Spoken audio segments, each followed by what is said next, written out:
Hello. Alrighty. I've been away for a long time.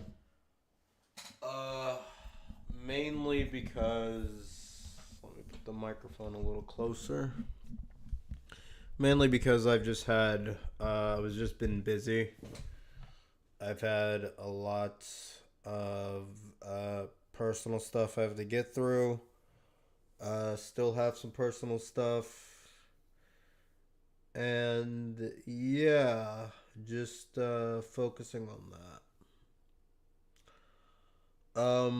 Also, just it's a combination of that as well as the fact that um, that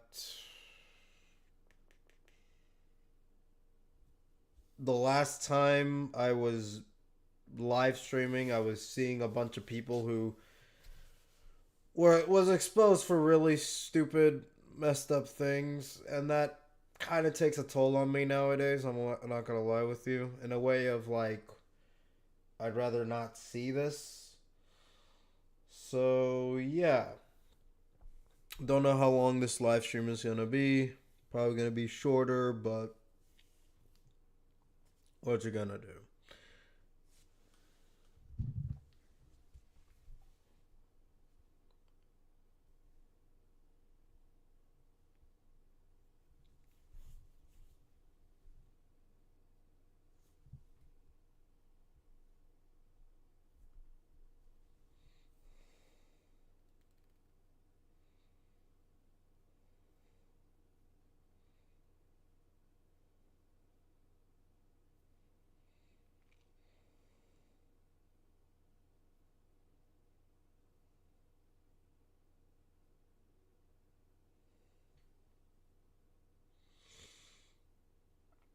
No, regardless, I also use this time to completely go offline. Haven't really been paying attention to any of the news going on in the world either because I'll be honest, a lot of the news that are coming out are um very frustrating, so yeah.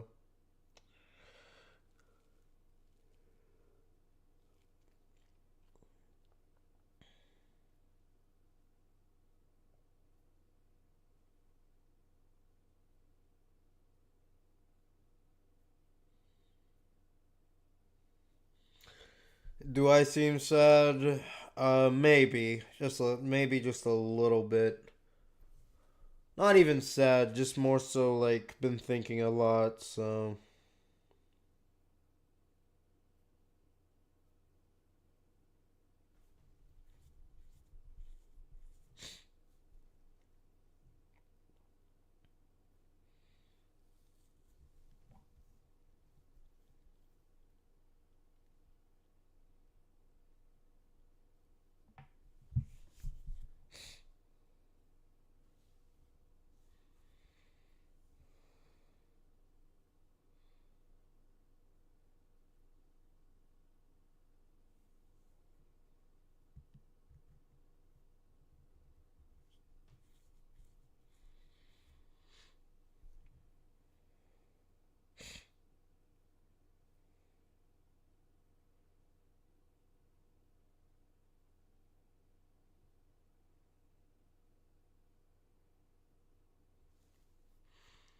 been playing any new games? I don't play any video games. Um,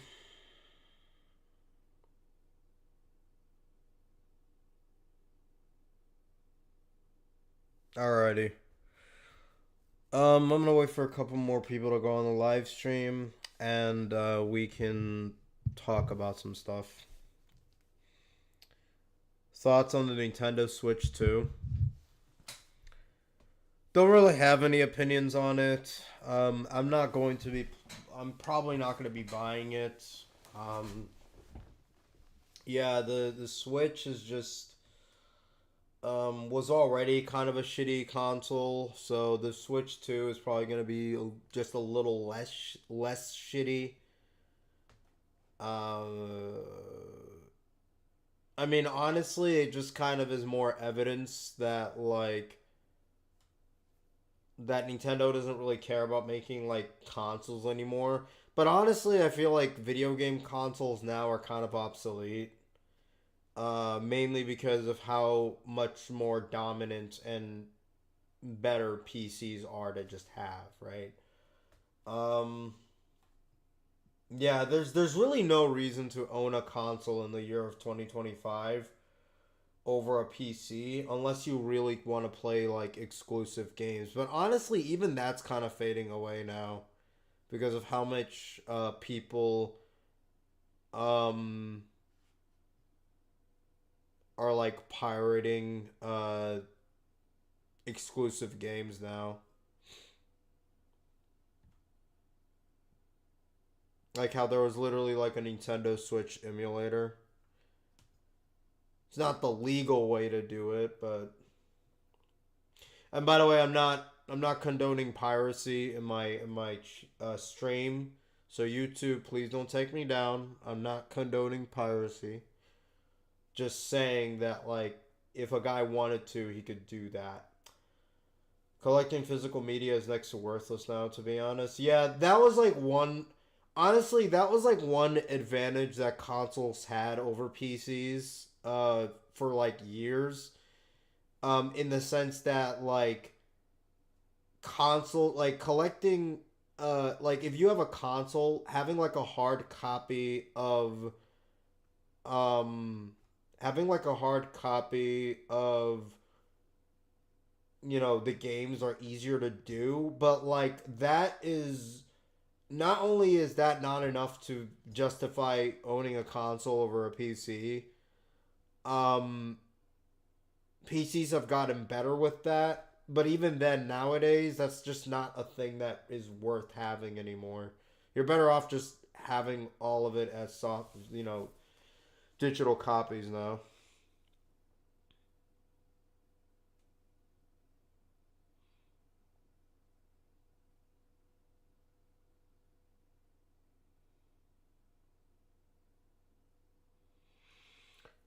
What are your thoughts on the Minecraft movie Chicken Jockey at the movie theaters, but young teens make a mess in the movie theaters? Wait, what?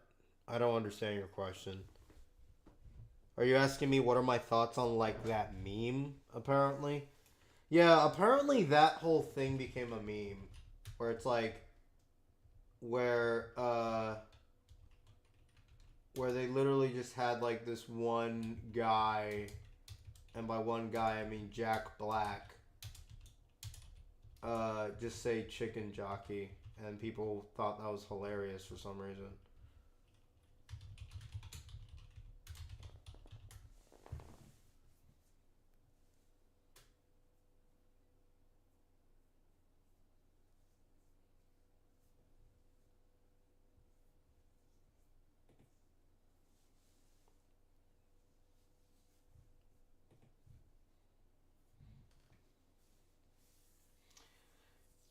Um, it's funny because the movie itself, I watched it. It was pretty bad. That's like the funny thing too. It just wasn't a good movie at all.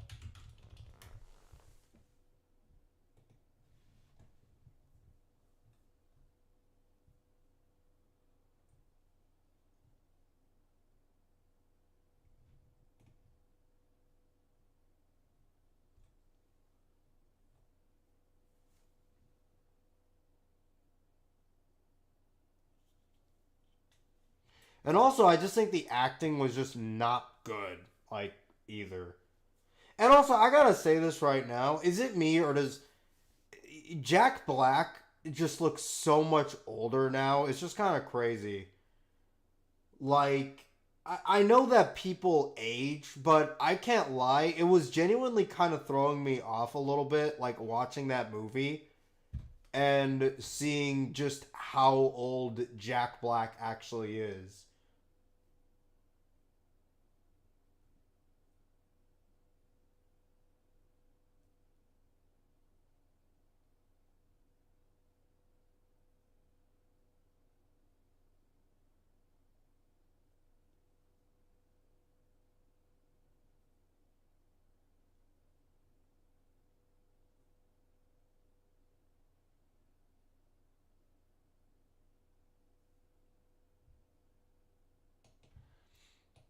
But yeah, the movie just wasn't that good. I thought the acting was pretty bad.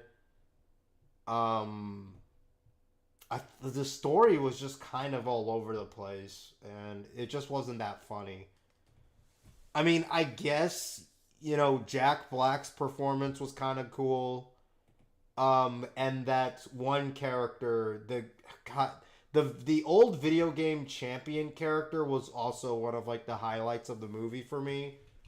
But other than that, I thought the movie was just really just not good. Like, I genuinely did not care about any other character besides maybe those two, Steve and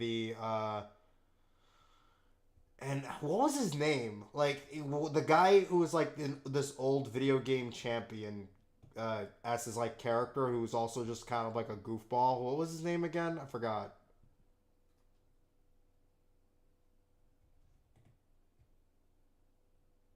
Garrett Garrison, was that his name? Yeah, that sounds like it was his name. Yeah. They set up a whole thing about their mom's death and never returned to it again, Lamau. Dude, there was a lot of plot lines in that movie that legit was like introduced and they just never like bother like ever addressing it at all or even try to build off of it for like any of the characters. Like honestly, the movie really does feel like a first draft kind of movie in that sense. Like the whole mom's death thing is never brought up. The fact that the kid was apparently getting bullied at school by those two bullies was never brought up either. The kid's, I guess, school life was never brought up. His entire gimmick about wanting to be an inventor or an artist is never really brought up.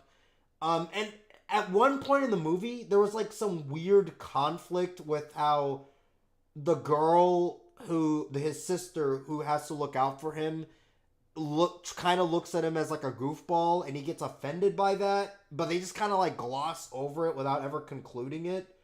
And I don't understand what the point was of like that real estate developer woman as like her role in the movie. It just did not make any sense at all. Like it really did feel like the movie was just real all over the place, and I feel like it would have just been better if they just had like the Garrett Garrison guy and just him like find the portal nonsense, and he's trying to like steal gold to or whatever to like fix his dying business or whatever. And another thing I don't understand about the movie is that why was the kid, the boy character, I forgot his name. Why was he like upset with Garrett like taking diamonds? Like I was legitimately confused by that part of the movie to the point where I thought like I missed the scene, right? Like he was like legitimately upset, like as if he betrayed them, but like I don't understand like why. Like okay, so he goes into this world and he makes a deal with Steve to steal some diamonds because he's like broke. But it's not really stealing if the world is like there, right? Like if there's like a secret stash of diamonds that Steve knows about, then how is that stealing? Like I don't understand why he was like upset. Like it to me it literally makes no sense. She legit did nothing the whole movie. Yeah, it was just a mess. I also just another thing is, and look, I get that this is like a movie about Minecraft. And at the end of the day, it's you're supposed to suspend your disbelief. But I'm sorry, I just find it really awkward and really like overly cartoonish that characters like kid characters and honestly even like the fully grown woman and Garrett are able to like fight off zombies and piglins, and they like kind of do it with with too much ease, if that makes sense. You know, Like, I feel like if I was writing this movie, I would have made it to where, like, even one pigling would be, like, a giant, like, hurdle to get through. But no, you had, even, like, the little, not the little girl, she's not a little girl, but you know what I mean. Like, the teenage girl character, she was able to, like, fight off, like, four piglings at once. Like, what? That to me just made no sense. It was very sloppy.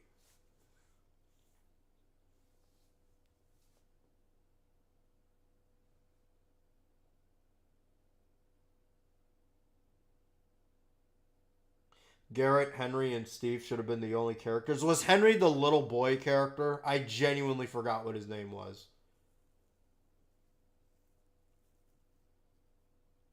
And also, why didn't they like include the Ender Dragon or the Wither? Like, why was the villain of the Minecraft movie some like OC Piglin character? I don't understand. Like, what was the point in that? And the funny thing is, they like threw a backstory for her too. But like that backstory didn't go anywhere. It was just kind of like, oh, she was in a talent show and she was berated in that talent show, so she became a villain. Like what? Like that was. It's just such a mess.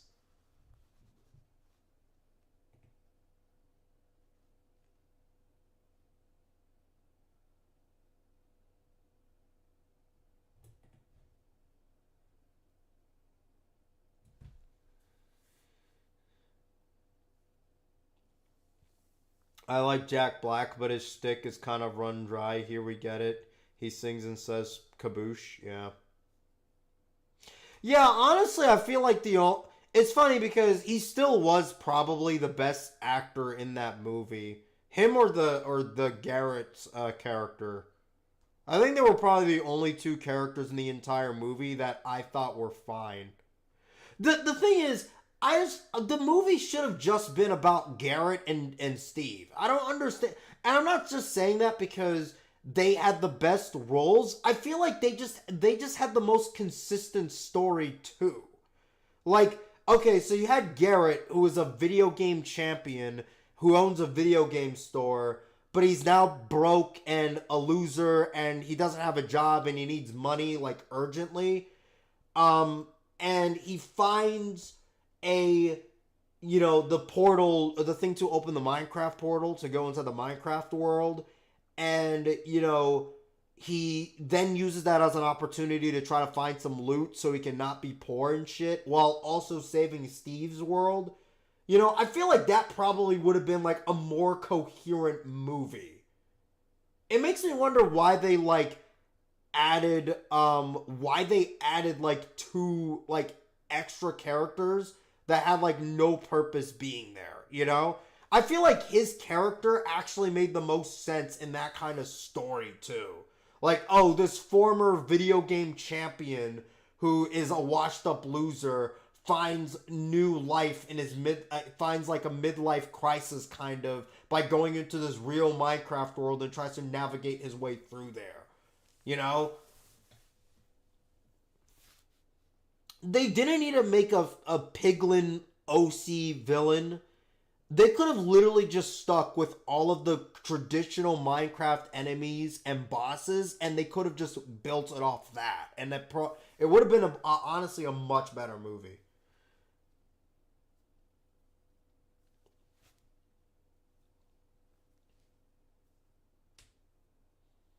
But yeah, it wasn't a good movie. I watched it just to see how it'd be, and yeah, solid 2 out of 10, maybe 3 out of 10, but definitely not anything higher than that. But again, it's also a movie for kids, so I can't really expect anything more than from it. Definitely not a good video movie or a video game movie for that matter.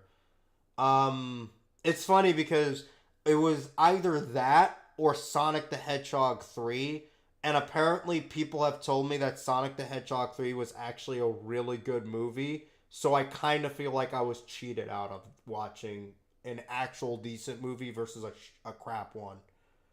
And I like the first two Sonic movies too. So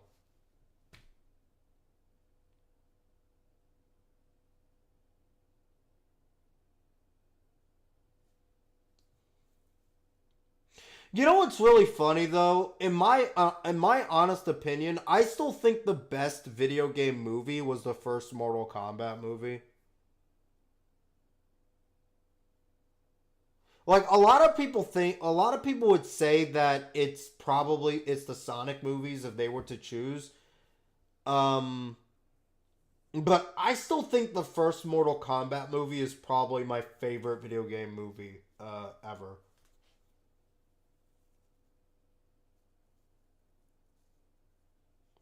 It had the best version of Johnny Cage, bro. Like that version of Johnny Cage was money. Like he was basically like a complete diva, Hollywood diva in that movie. Uh but also still likable and still charismatic and still funny. But when it came down to throwing hands and fighting, he knew how to fucking throw hands and fight.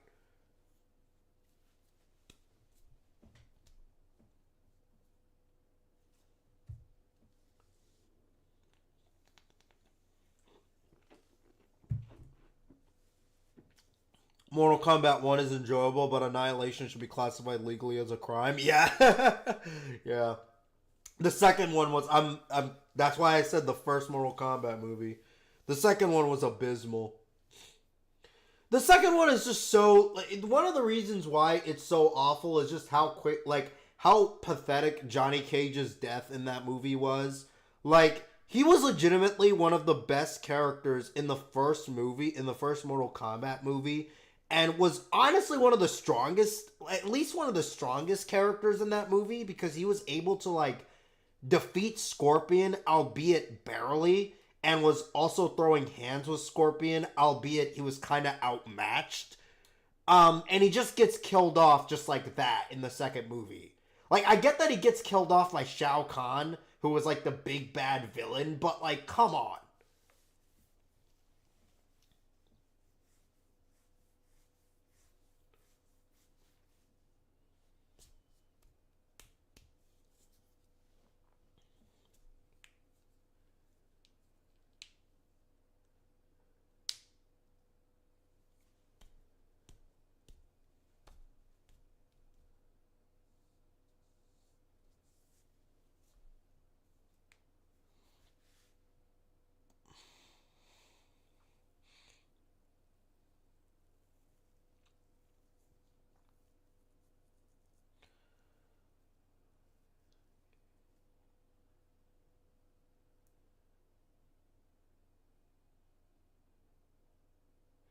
Jack Black as Steve was so lazy, he didn't even try to give him a haircut or trim his beard to even remotely look like him. Yeah. I still honestly it still just it threw me off just how old Jack Black was in that movie. Like look, I know people age. I know that. I'm very aware of that, but like it's just kind of weird like if you watch like an old school like I remember watching like something like Nacho Libre and seeing what he looked like in that movie and now you look see what he looks like um in the it's I'm very aware the difference is by 20 years. I'm aware of that. I'm just saying it just looks so weird.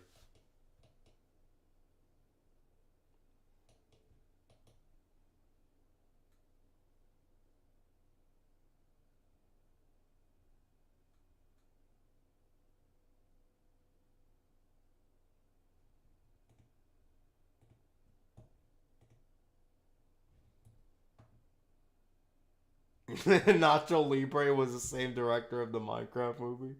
Uh, it's really funny. Like Nacho Libre came out like what 2008 or something. Let me look it up. Yeah, 2006. So it came out like damn 20 years ago at this point.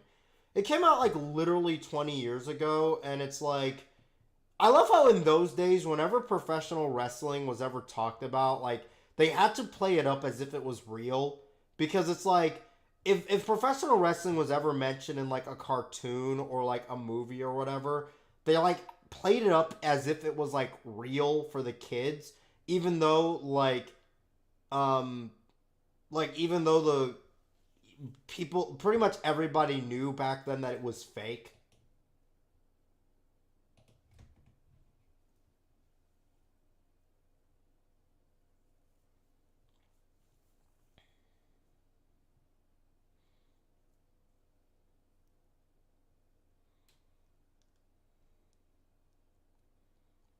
What's your opinion on the recent Trump tariff situation?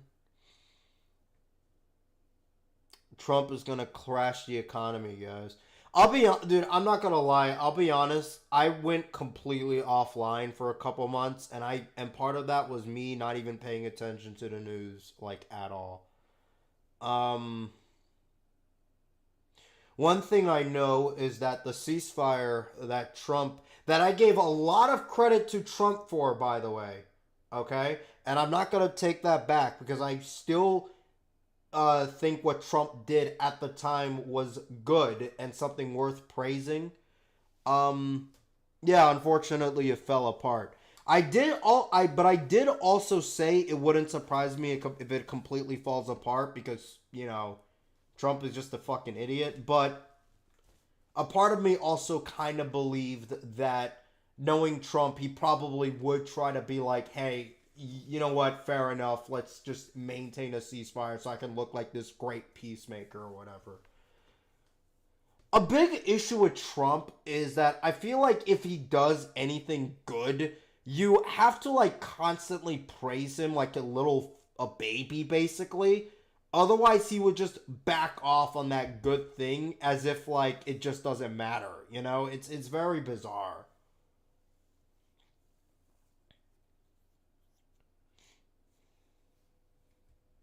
But for the record, um anybody who thinks that Trump that the Trump tariffs are going to destroy the US economy, um to some extent that is kind of true, but the real impact was not was not it's not going to be Americans. It's going to be a lot of countries in the world that are strategically aligned with the United States, that are really going to be feeling the brunt of this because they're so economically intertwined with the U.S. and have a lot of trade deals with the U.S. That is going to be the brunt of who's going to be taking the punishment, not Americans, in a very significant manner. In other words, the people who think that this is going to have an effect on American empire are incorrect. I still think that this is not going to affect American empire. In fact, in some ways, I think it might actually boost American empire dominance because it pretty much, while it does fuck over America internally a little bit, it will fuck over everybody else in a much more significant manner, if that makes sense. Um, yeah. Some Trumpers, aka morons, are glazing Trump's tariff plans, Lamau, because Trumpers are a part of a cult. Like they're completely brain dead. And now he's at war with Yemen, planning war with Iran and Mexico. Yeah, unfortunately, you're lucky you were offline because you never witnessed I am become meme. I don't know what that is. Yeah, he never gave a shit about Palestine. It's no surprise that it would fall apart. Yeah. Well, and that's the strange thing too is that I genuinely thought that when Trump would get into office, he was going to just continue what Biden did and just allow the Palestinians to get brutally slaughtered and occupied, right? With no mercy whatsoever. And that's what I genuinely thought until the news came out literally 2 days, like it was either a day or 2 days before Trump's presidency, that Trump worked a ceasefire deal behind the scenes and even appointed a guy, Mr. Steve Witkoff, to handle it. Um, and it wasn't bullshit. Like for like a period of 2 months, it was actually like a ceasefire in the sense that the Palestinians were allowed to return back to their destroyed homeland. Trump was basically behind the scenes being like, "Hey, I'm not going to tolerate this nonsense." And the guy who was really trying to organize the ceasefire deal, Mr. Witkoff, that Trump appointed, if you actually looked at the stuff he said, he was legitimately like, yeah, I want to make sure that this sticks. To the point where he was literally like the only American official in the span of like 20 years who actually visited the Strip, the Gaza Strip. You know, so it's like, you know, that genuinely it was a pleasant surprise. It really was. And I praised Trump heavily at the time for it, you know, and I praised him heavily. I gave him a lot of defense on that, because it really did seem like it was something that he wasn't trying to like BS until it just fell apart. And then it's like, okay, well, I guess that really was all bullshit. So I don't know. Then Trump acted like Satan Yahu's waiter when he visited the White House. Yeah, and that's the weird thing too. I saw that during the time when like the ceasefire was still active, and my like honest understanding of that was, I think Trump is only doing this just to like placate moronic Zionists in the American establishment. Like, oh, like he wasn't actually being serious. It was more so just kind of like, hey, look what I'm doing. I'm being respectful. LOL, LOL, LOL. I don't know what I was trying to do there, but again, I was wrong. I was wrong. I was wrong. My prediction was completely wrong, and I'll take full responsibility on that.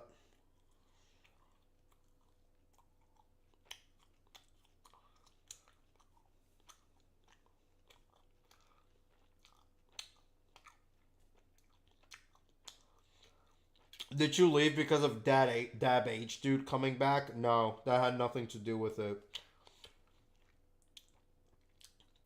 I mean, the whole Dabby thing did kind of like take a toll mentally, in the sense that like I'm so sick and tired of seeing guys that I had like beefs with back in the day turn out to be complete pieces of trash. But but yeah, I didn't even know he made a return. But like, I don't know how he can make a return. Like the stuff that was in the Dark Crate videos was pretty like solid evidence that the dude is beyond irredeemable.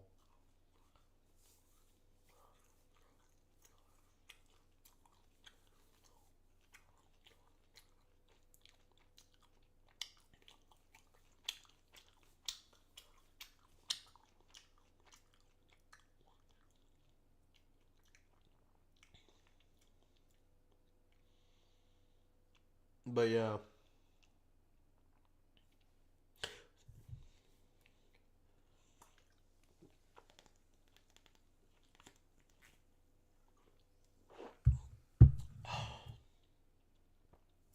Why did you take a break then? I don't want to talk about it.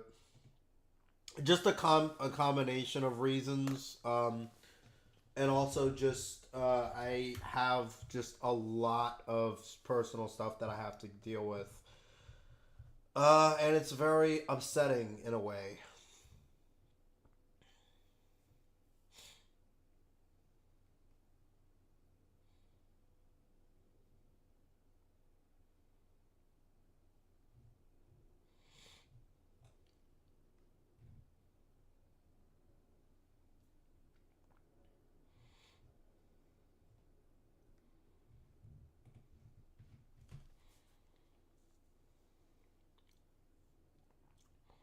Wrestling otaku. Did he do something recently? Oh, wrestling otaku. What a loser. Wrestling otaku.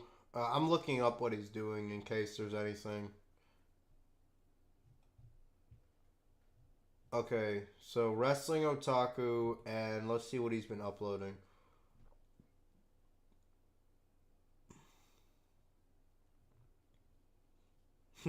Just AEW stuff.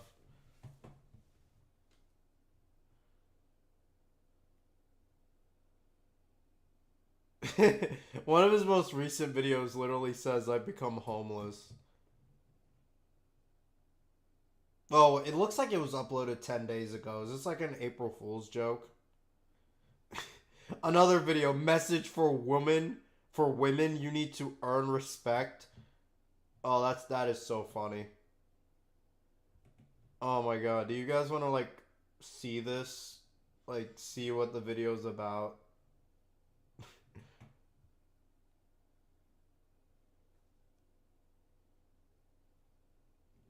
Because now my curiosity has been piqued. My curiosity has been piqued.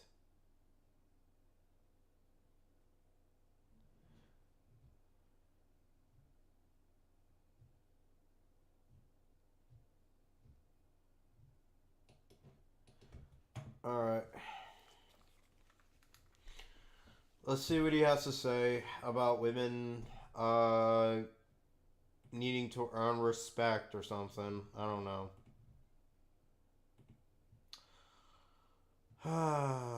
Alright, give me one sec.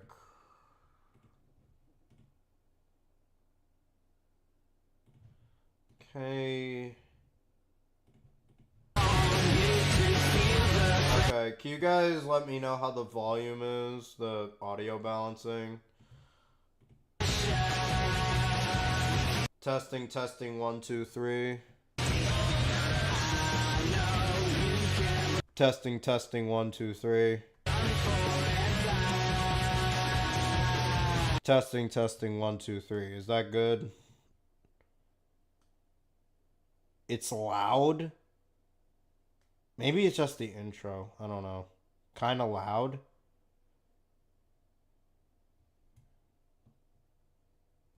Alright, let me like go and maybe it's because it's the intro. Let me hear him actually talk and then compare that.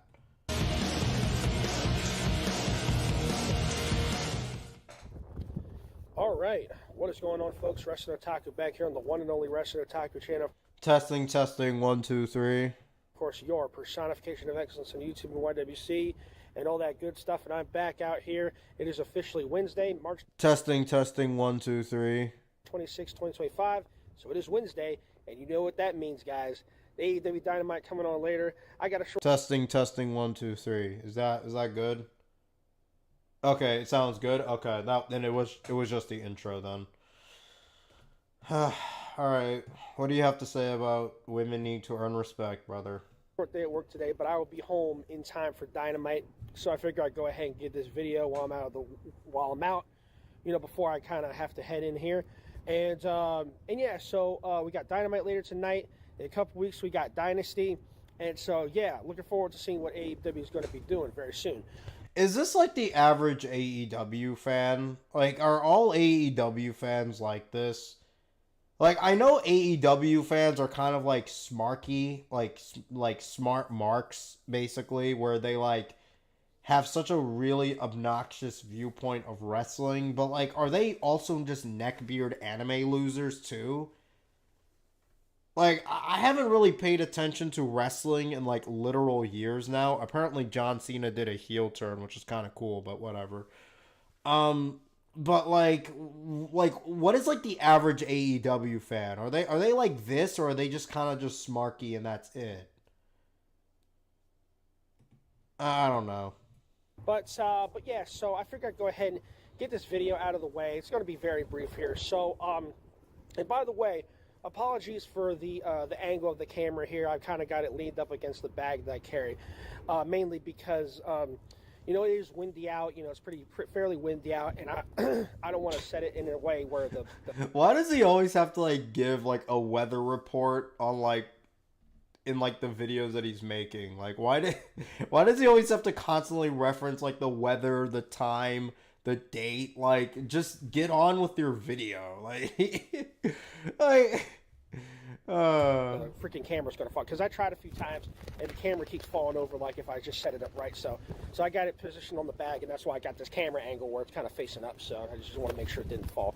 Couldn't you have like recorded this inside if that was like if that was really that much of an issue? I'll make this video brief. So here today I want to talk about something, a subject and a topic that I've talked about ad nauseum, in the past, and it's about women.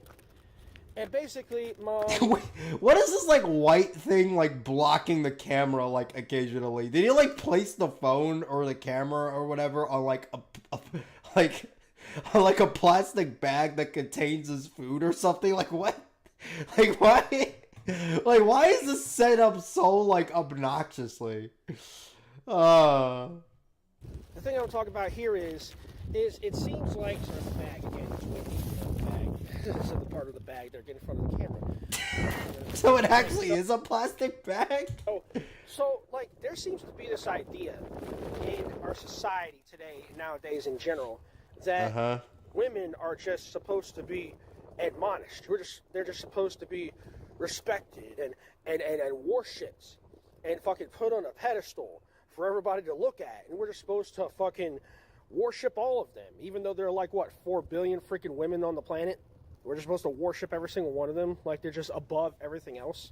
Like they're above God, like they're above the planet, like they're above every other living organism on our earth. And it's like... No one does this at all. Like, at all. There's no like overarching like philosophy in literally anywhere in the world that says, yeah, women need to be put on this pedestal of greatness or whatever. Like that, like nobody is doing this. I don't even know like what this is supposed to mean. Like, is this like some weird moronic shit from one of his like anime shows where he sees like a female character bullying like other male characters and getting away with it, and therefore he thinks that like all women are that? Like, this is, bro, every time I hear this dude like talk about women, I always really think that this guy is just basing his perceptions of women are just based on like the anime shows that he watched and still continue to watch to this day, because it's just such a cartoonish view. Like, no one believes this shit.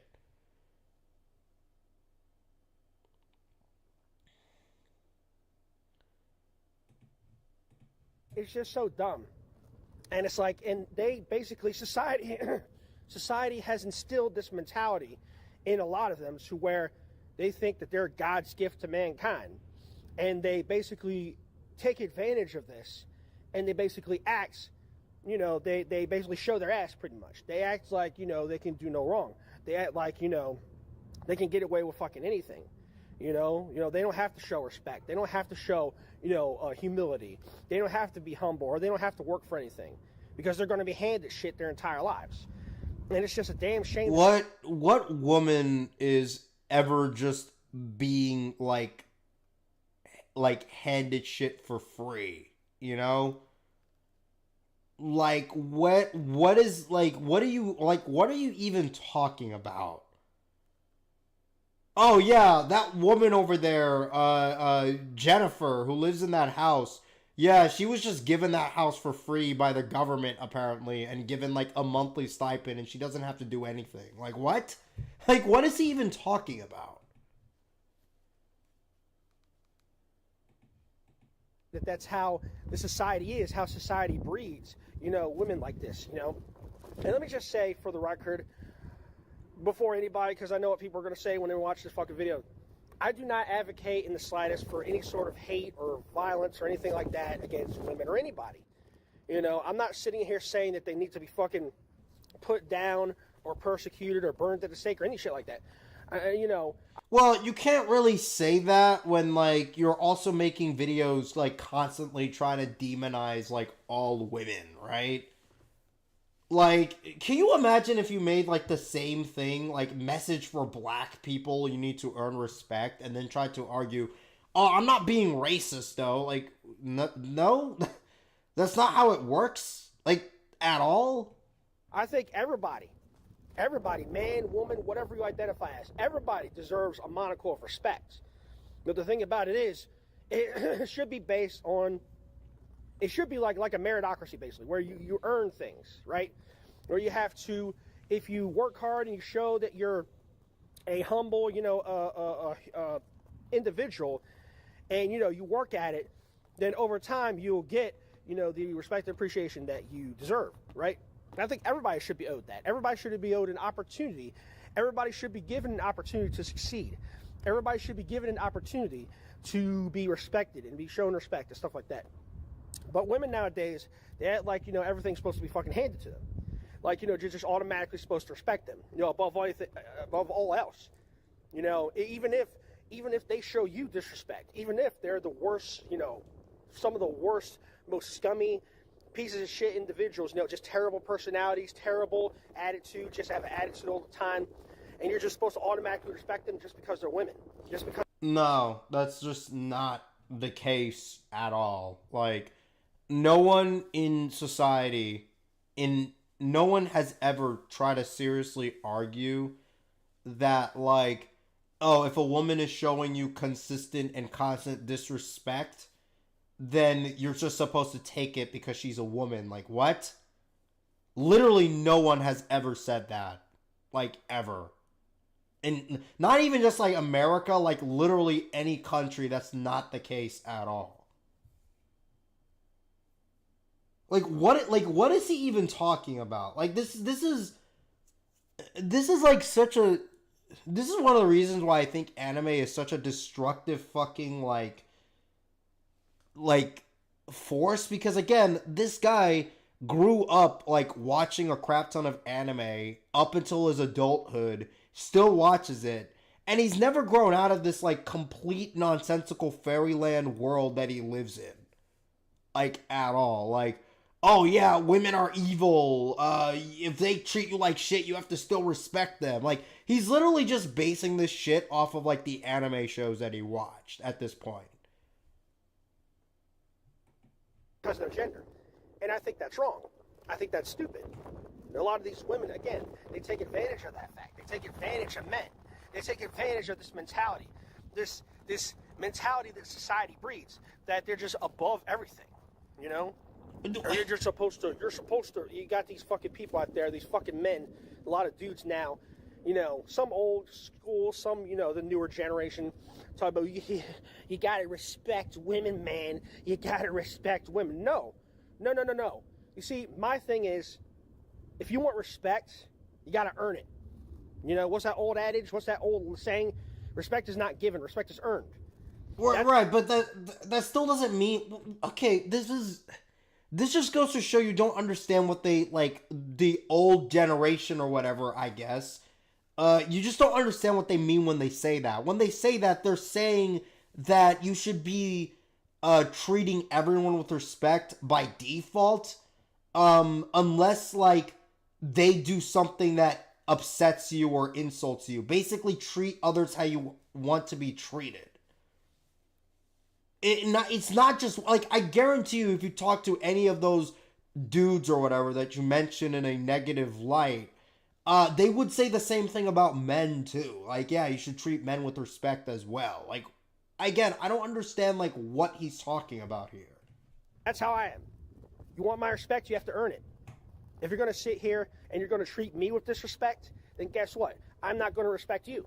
Literally no one has ever said that you have to respect somebody that disrespects you. Like, what? Treat you in kind. That's how I am. That's how I've always been. If you treat me with respect, if you act civilly towards me, then I'll treat you with the same respect, and I'll act humbly and kindly towards you. If you're a piece of shit to me, I'll be a piece of shit to you back. You slap me in my face, I'm slap you right back in your face. That's just how I am. I don't care who you are, man, woman, whatever. That's how I am. That's how I've always been. If a woman slapped you in the face, would you, like, beat the shit out of her or something? Like, why is that, like, one of the things that he uses as, like, an example here? But these women out here, they act like we're just automatically supposed to show them respect just because they're women. No. How about you ladies? How about you women? How about you earn respect? Okay, how about you earn something for once? You know? I love how he's not even making any actual points. Like, he's just kind of rambling like a bunch of literal nonsense. Like, I don't even know what I'm supposed to how am I supposed to respond to this without just saying the exact same thing over and over? How about you earn a damn job instead of selling your body on OnlyFans, selling pictures and photos and shit of yourself for a quick buck? How about that? Again, the vast majority of women, even in America, they don't do that. They just don't.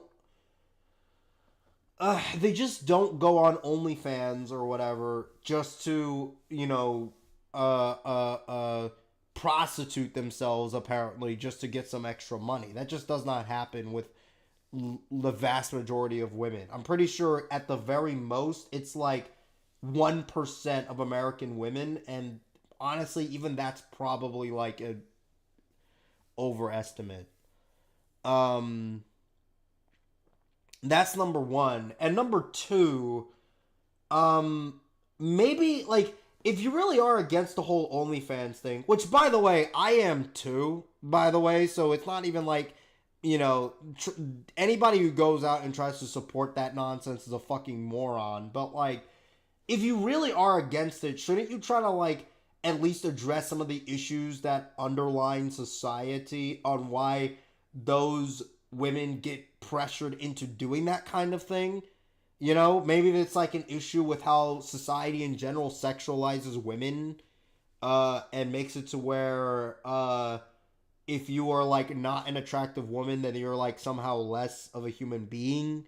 Maybe it's the fact that in society it's very, very hard to actually go up the corporate ladder and make some extra money.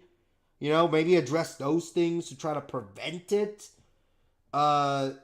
That's number two. And number three, you can't really complain. Like, you can't sit there and talk about, like, women needing to get jobs when you didn't get a job until you're, like, mid-30s.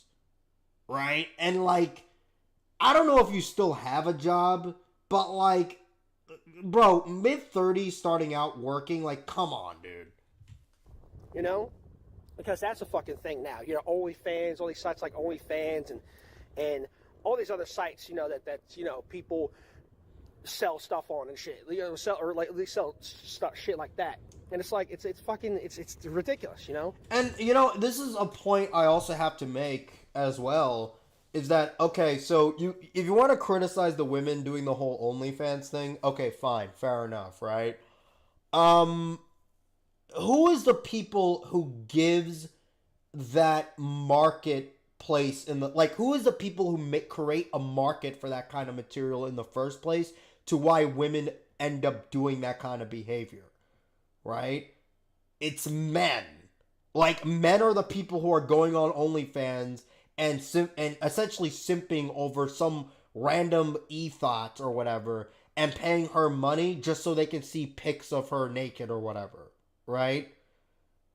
Like, are you not going to say anything against those men? Like, I don't understand, like, why this is just like a I'm going to criticize women thing, right?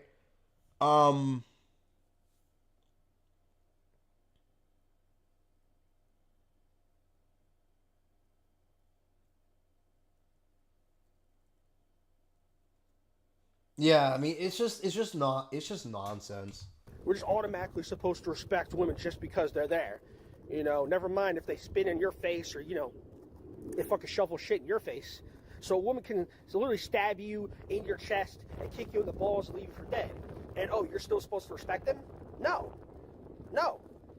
That's not how I am. Okay, That's not how I operate. well. Sorry. That's not how I am. Again, this just doesn't happen, bro.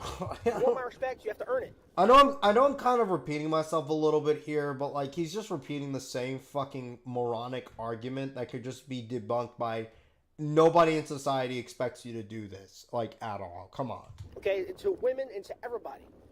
You want my respect, you have to earn it. And I really wish that society would stop preaching this narrative and this mentality that women are just these perfect, innocent flowers, that they can do no wrong. and they could be the biggest pieces of garbage on the planet, and they can just do no wrong, and they're just automatically just given respect. I'm tired of that. I'm tired of that mentality. It's time for a change. It's honestly time for a change, man. It's honestly time for a change, and that's not. Can you give at least a fucking example of your nonsense? Okay, you actually believe this nonsense. Okay, fair enough. But can you, like, at least give an example of, like, this actually happening? Like, why is he just, like, refusing to give examples? You know, that's something that I just don't understand. Like, you know, this shit isn't happening in society at all. And he's not even bothering to give examples. I guess besides the whole OnlyFans thing. But even the OnlyFans thing, like, I'm pretty sure if you were to ask the average dude in American society, which is one of the more which is one of the most like liberalized societies, if you were to ask the average like man or whatever on like, hey, what are your thoughts, or even like the average woman, and you were to ask them like, hey, what are your thoughts on like a woman doing OnlyFans, they would probably be critical of it, no? Like, I don't. Again, it's just nonsense. Like, it's like. This is not misogyny. This is not me woman hating. This is not fucking sexism or any of that shit. This is just me keeping it real. I'm just keeping it real with folks. Okay, I for one am sick and tired of being disrespected and fucking treated like I'm shit, treated like garbage, and looked down upon, spat upon, and then automatically I'm just supposed to show somebody respect.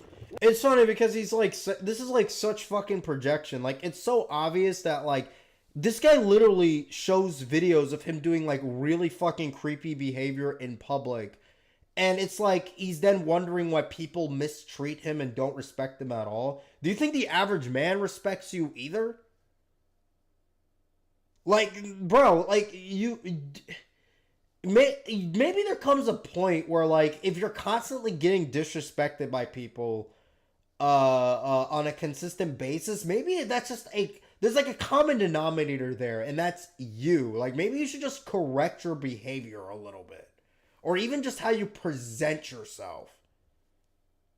Like, I just, bro. No, it doesn't work like that. Okay, you treat me like shit, I'm not going to respect you. Simple as that. I'm going to think what I think of you. I'm going to say what I'm going to say to you. It's as simple as that. I don't care if you're a woman, man. I don't care what you are. You know, that's just how I am, and that's how everybody should be.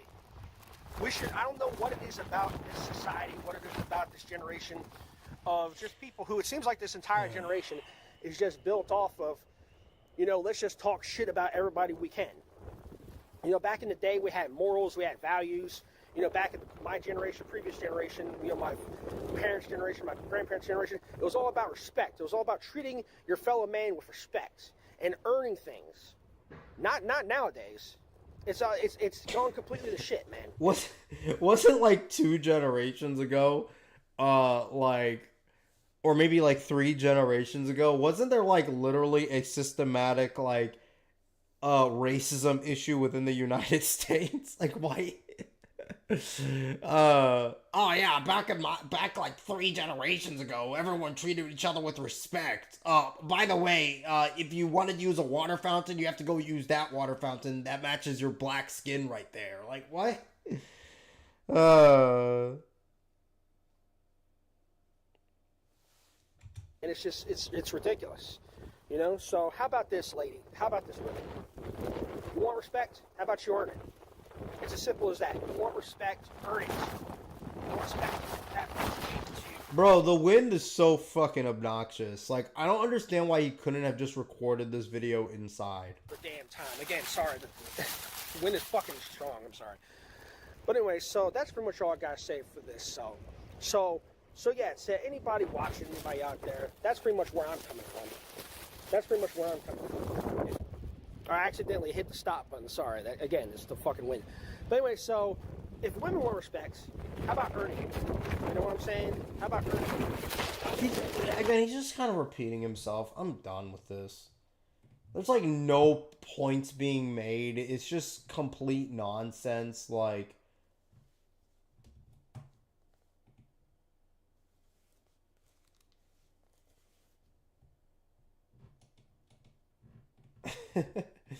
That's funny. Well, that was a waste of time.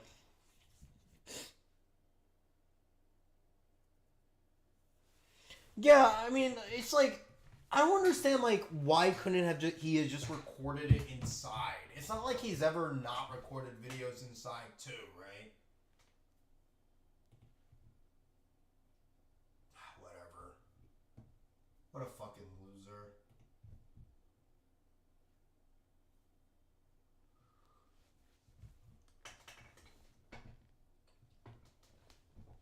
Well, at least you guys got a response video after me.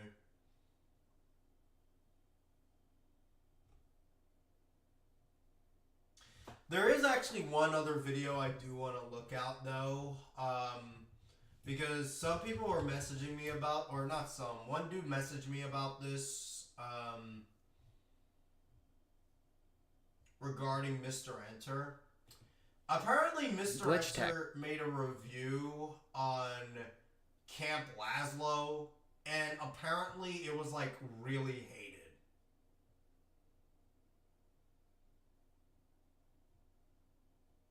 And I have no idea what it is about, nor.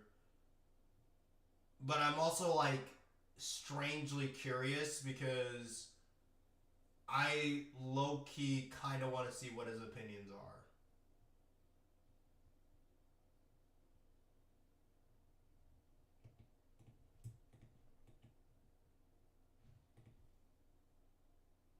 My work is easy because I use ClickUp. Here's how I keep track.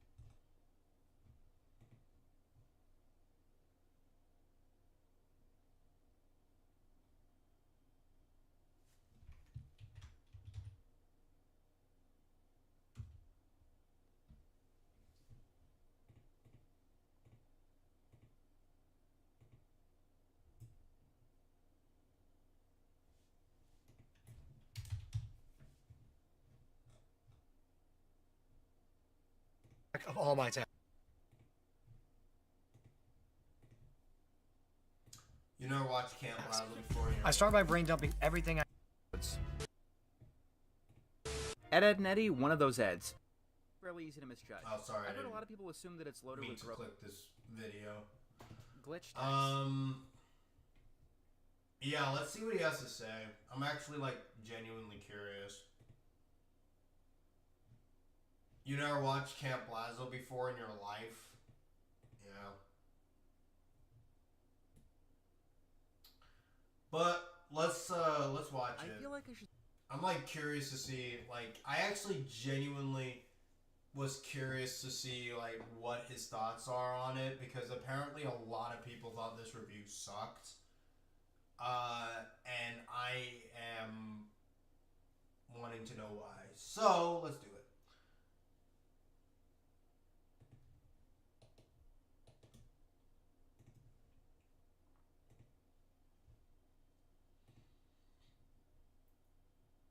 Start off this review Wait, hold up. Let me like make sure the audio balancing is good. with an apology. I have made many mistakes in my life, Testing, 1, 2, 3. especially way back when I started this channel, and I have done plenty of things that I absolutely should not have Testing, 1, 2, 3. done. I've said plenty of things that I shouldn't have said, like saying the Is that good, people?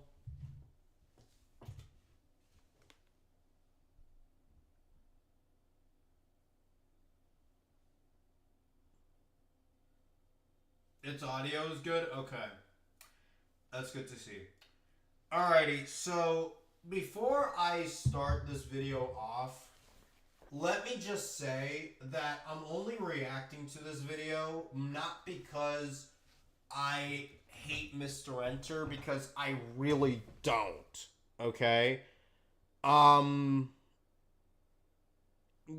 only reacting to it because I'm genuinely just kind of curious on why I was getting a couple DMs from one guy who told me this video sucked, you know, and it's that's kind of like the only reason why I really want to react to it, right? That being said, I don't have an issue with Mr. Enter anymore. I know a lot of people remember me as like being one of like the earliest Mr. Enter critics, alongside guys like Clay Claymore, MacBoy Redux. Who else criticized not Clay Claymore, Mr. Enter at the time? Clay Claymore and MacBoy Redux, and it was like maybe a couple others that I just don't remember off the top of my head.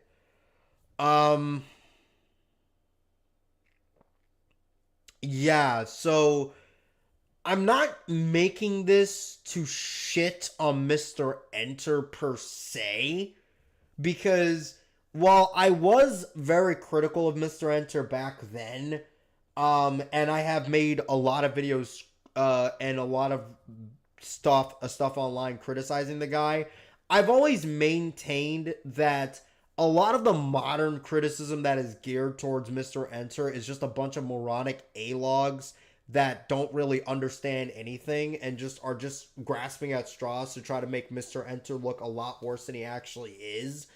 And also, a lot of the criticism that he got on some various issues, he has genuinely improved on, and it's very annoying and honestly really nonsensical and A-logish to see him get criticism for those for stuff that he's like kind of fixed at this point, right?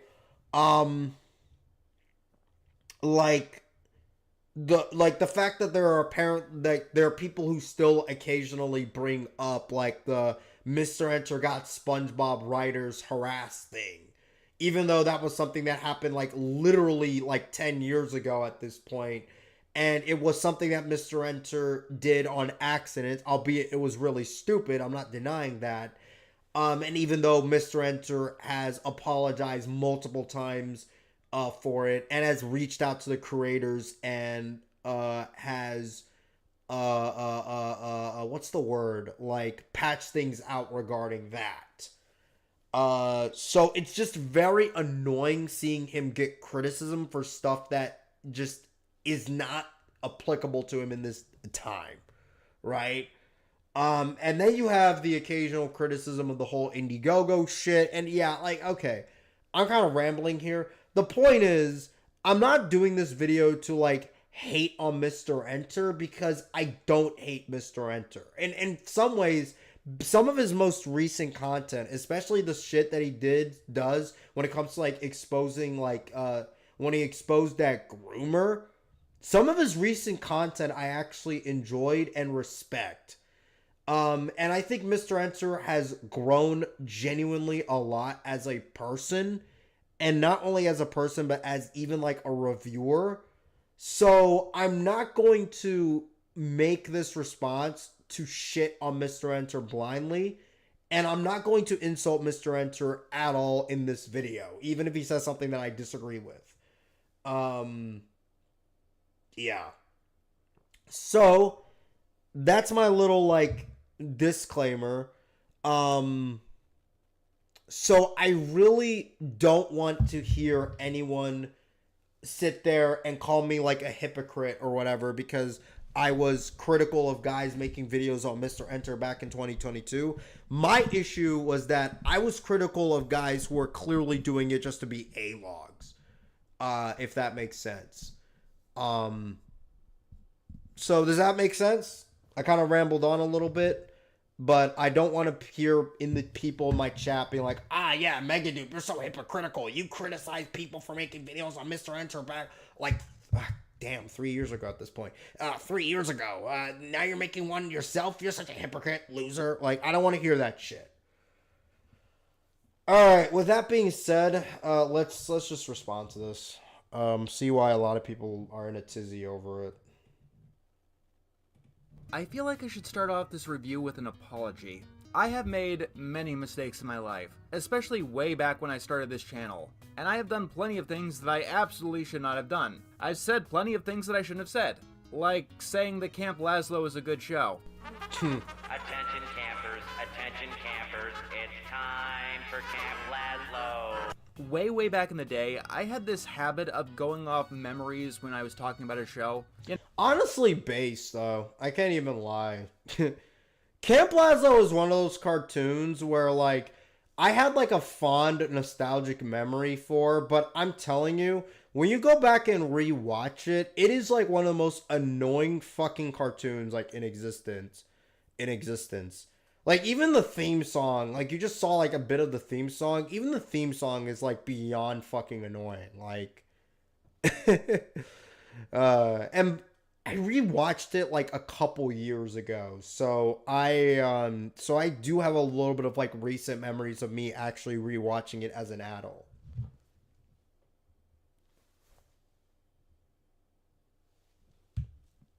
Mega Poop, you're such a hypocrite. You criticize people who criticized Mr. Enter 3 years ago. That's funny. You know, I remember liking this show or that show when I was a kid growing up. And I said that I liked the show and it was good, even though the last time I had seen that show was a decade ago. It led me to saying certain things about certain shows that don't really make much sense. I think the most infamous one is during the Ball of Revenge review when I mentioned Ben 10, making people think that I hated it. Or during the original top 20 best opening themes when I mentioned Cat Dog, and that made people think that I actually liked that show. I had talked. Wait, does he actually like Ben 10? I know that he hates Cat Dog, but does he actually like Ben 10? I'm kind of surprised by that. I still think, by the way, I still think the Ben 10 series as a whole was pretty shit. And the best Ben 10 series, for one thing, I genuinely don't get why there were so many adaptations of like the Ben 10 franchise, for one. And number two, I still think the first Ben 10 cartoon was probably the best one. No, not probably, it was the best one.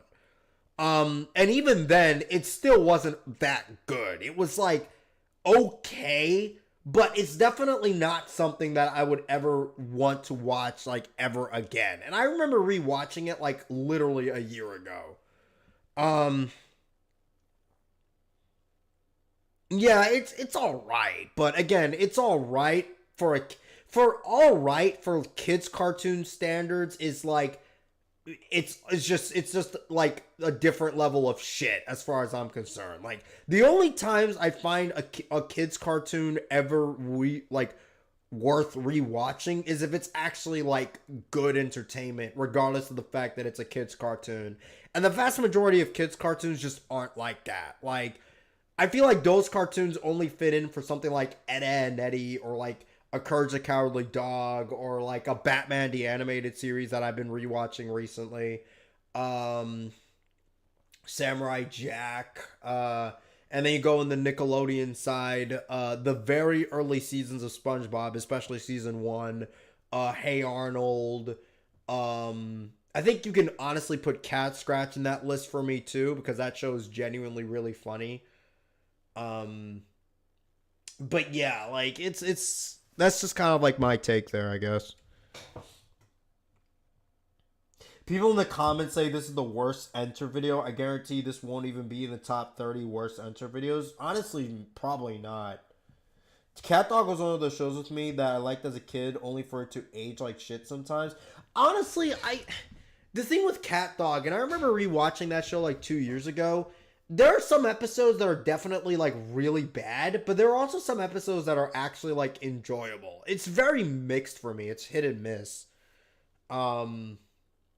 Yeah, I wouldn't say it's like I don't think it's like horrible. I just think it's just not that good. I did really like the adoption episode though. That one was probably the best episode of the entire show. About Camp Lazlo before, and I have talked about it positively. Most notably when I used it to bash Camp Coral in a video that I no longer really agree with. I've actually seen a great deal of Camp Lazlo as of recent, so let me be as clear as I can. I loathe Camp Lazlo. I think the show is not just bad, but plain awful. At Camp Lazlo's absolute... honestly, fair enough. I don't even necessarily disagree with him on that.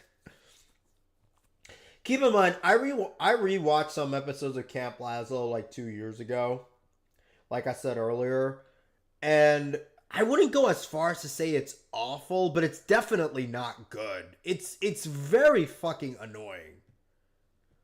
Like, it's definitely one of those things where it's like I genuinely have to question my 7-year-old self, because I was probably like 7 or 8 at the time watching this show, and it's just not good, like, at all. There's none of the characters I really care about whatsoever. The humor is just not that enjoyable.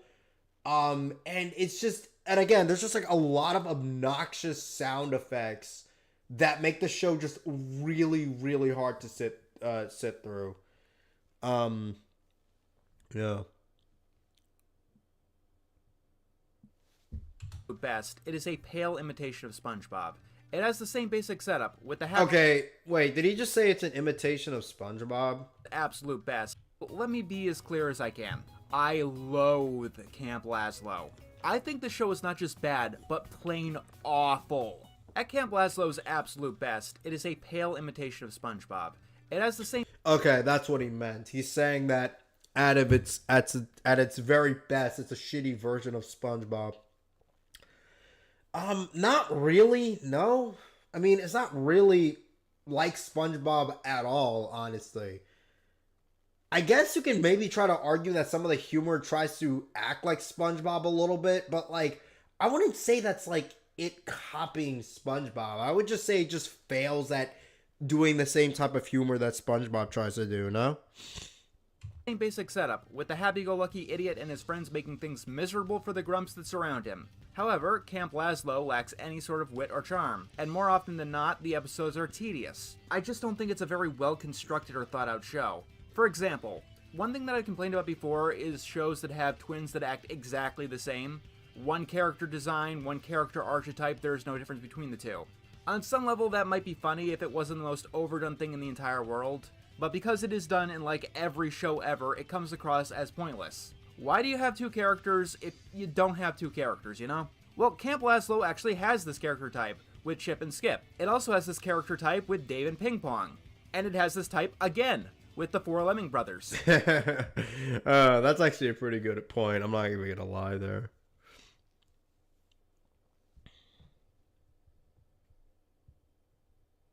The music and some of the characters scream early SpongeBob.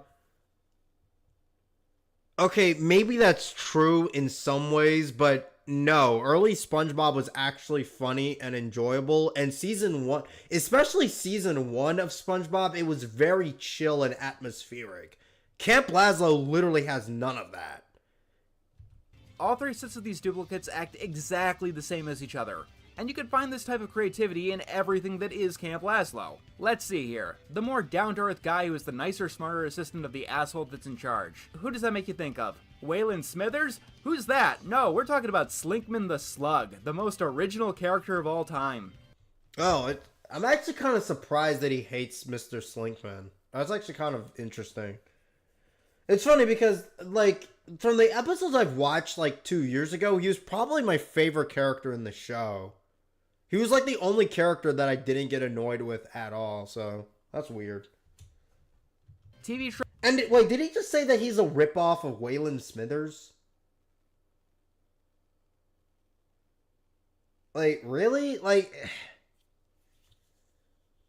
no? Like, I don't really think you can say that he's, like, a ripoff, you know? Like, you can definitely say there's similarities between the two characters, but I wouldn't say, like, they're the same fucking character, no? Like, if you're gonna say that this character is a ripoff of another character, like, I feel like they need to copy a lot more of, like, the formula of the character besides some, like, very, very basic, like,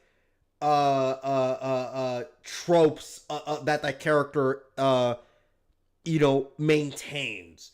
Like, calling Slinkman a ripoff of Waylon Smithers is like calling Elmer Fudd a ripoff of Tom from Tom and Jerry, you know? Like, it's, like, yeah, okay, they have similarities to their characters, but, like, they're not the same character, if that makes sense.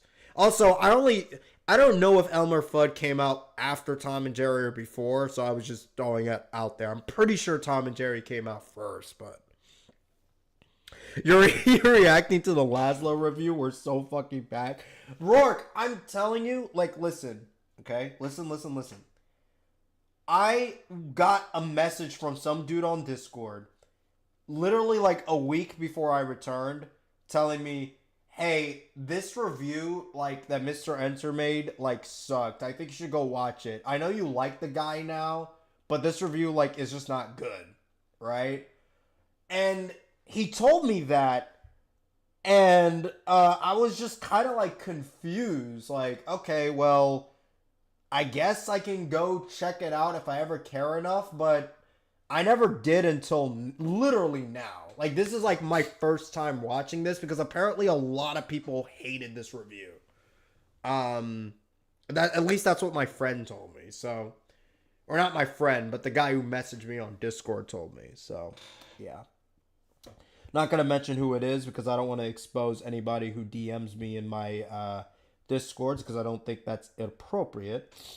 Elmer Fudd came out after Tom and Jerry. Okay, yeah. Well, you know what I mean. Like it again. Calling Slinkman a ripoff of Waylon Smithers, it really is like the equivalent of calling Elmer Fudd a ripoff of like Tom from Tom and Jerry. Like I think that's really pushing it there, man. Trope says that he's literally an XP, but that's not how XPs work. He is a ripoff of Waylon Smithers. Again, he's not a ripoff. Like, they're not the same character.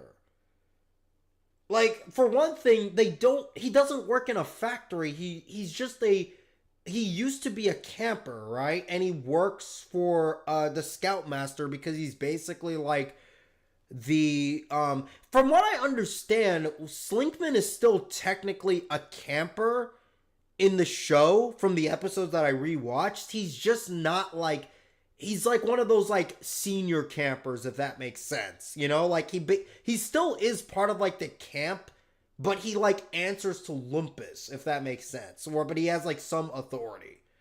That's at least what I got when I rewatched some of the episodes of the show. I mean, hell, like if you look at his design, he literally wears like the exact same like camper's uniform that the other campers wear.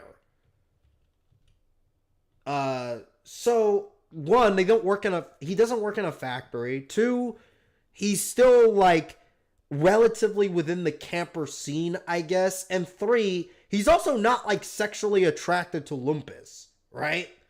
At least I'm pretty sure he's not.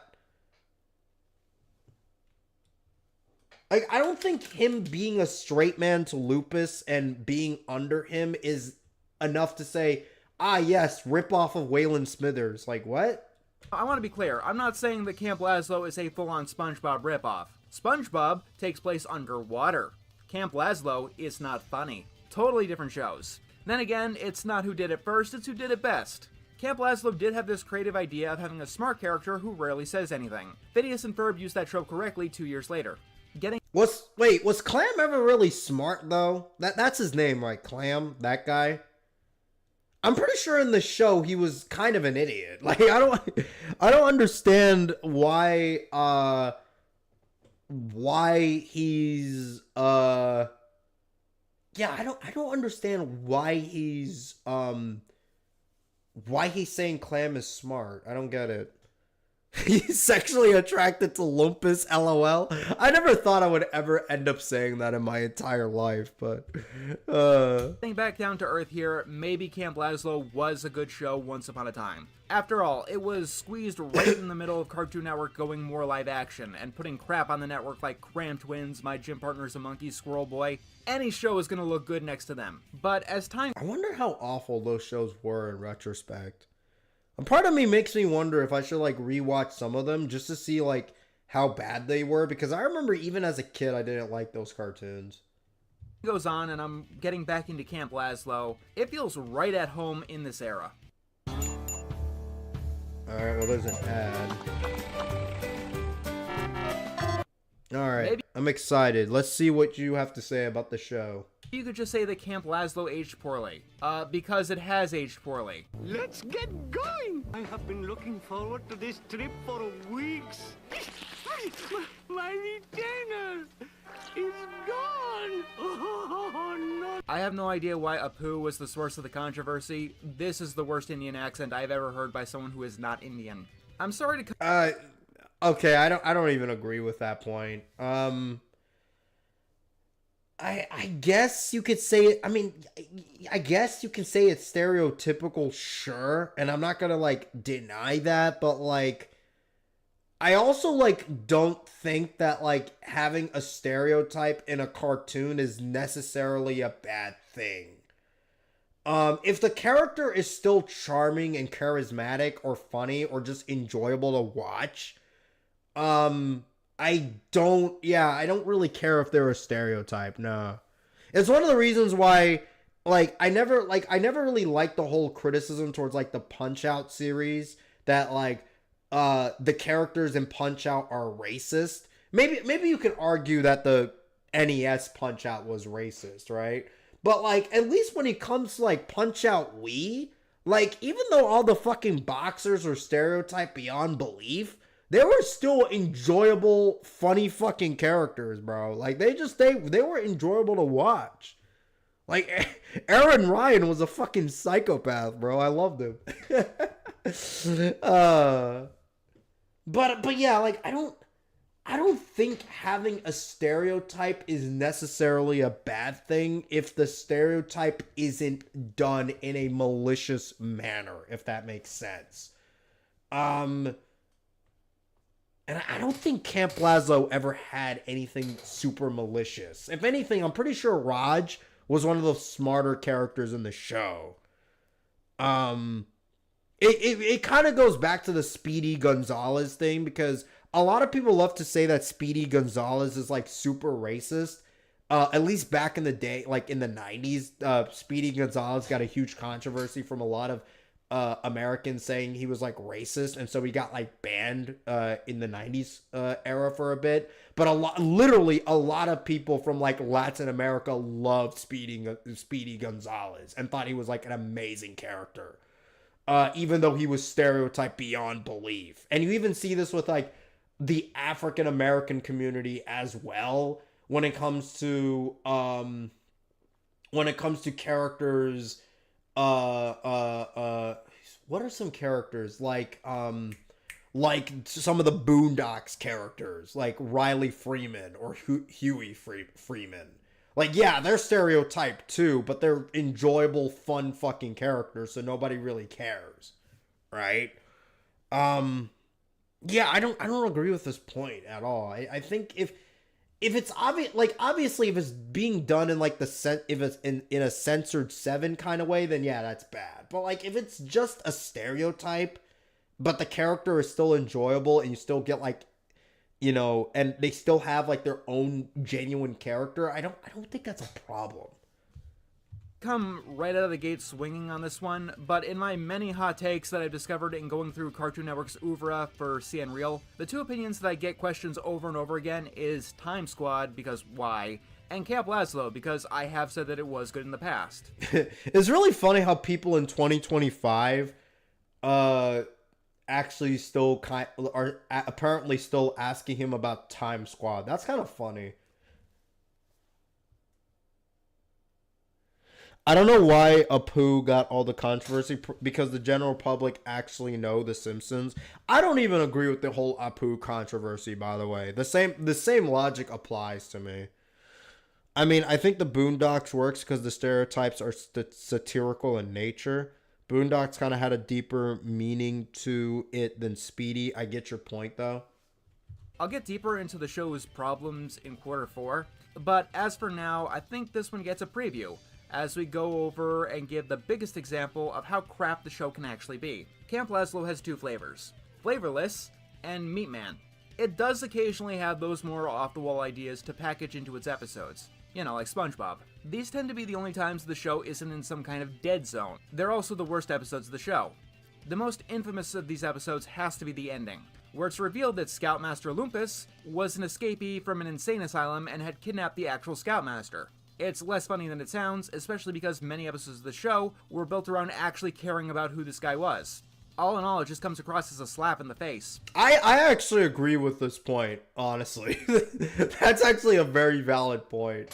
The funny Camp Lazlo is one of those like shows. Like this was like a period in Cartoon Network history where a lot of cartoons that came out during this time never had like an actual finale given to them that had like an actual build up. You know, it was just kind of like, it felt as if like the show was just kind of like taken off the air one day and people just completely don't know how the show actually ended. It wasn't just Camp Lazlo. Like Foster's Home for Imaginary Friends also falls into this category for me, where it's like, you remember watching the show, you remember it being on the air during this time, but you just don't even remember how it ends whatsoever. The only show that had like an exception to the rule during this time was Etta and Eddie, because they actually did hype up the finale or whatever, right? Yeah, and I remember like a couple years ago thinking to myself, how the fuck did this show actually end for real? And I remember watching that last episode and I was just like, wow, they like completely just threw him under the bus and that was like supposed to be the ending. And I'm pretty sure even from like a continuity standpoint, it doesn't even make any sense in the context of the show, because Lupus was there from like the very beginning, like from like a backstory perspective, no? But I think the best episode to showcase what kind of show Camp Lazlo can be is the episode Hold It Lazlo. This episode follows a rather common plot type, or it used to be, because the road less traveled is for posers. This is a potty emergency episode. You've probably seen this one every now and again. A character has to use the bathroom really, really badly, but for this reason or that reason, they just can't seem to find one. Animaniacs has probably the best example of this, doing it 14 years before Lazlo. But it does have some longevity, as Chowder was doing it at exactly the same time and much, much better. I'm being a little bit harsh here. Common plot types, that's just media. You know, if I'm going off on the potty emergency episode, wait till you hear how many episodes have tried cloning episodes, or body swaps, or growing or shrinking episodes. Nothing new under the sun, after all. It's all about how well you can do it. So, let's see how well that Camp Lazlo does this. This episode starts with the lemonade drinking contest. Let me ask you a riddle for the ages. Can Squidward ever win something against SpongeBob?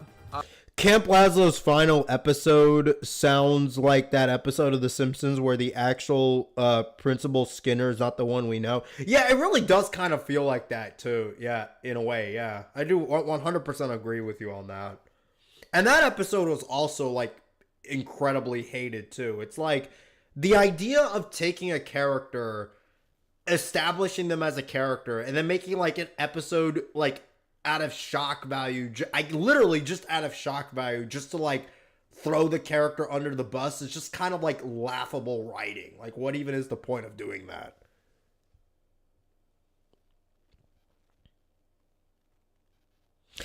Flapjack had a similar ending where they had an off-the-wall ending out of nowhere because the creators realized they were getting canned.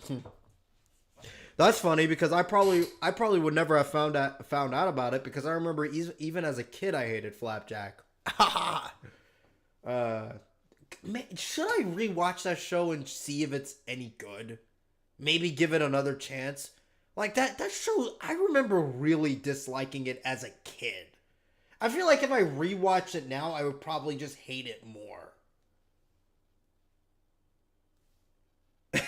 They keep ripping off The Simpsons. No. What makes you think that Edward from Camp Lazlo ever had a chance? Let's see how well you handle lemonade from concentrate.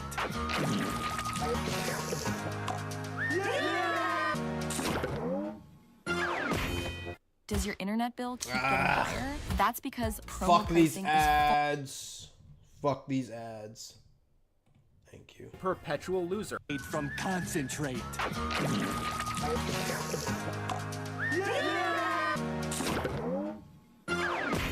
He is the perpetual loser.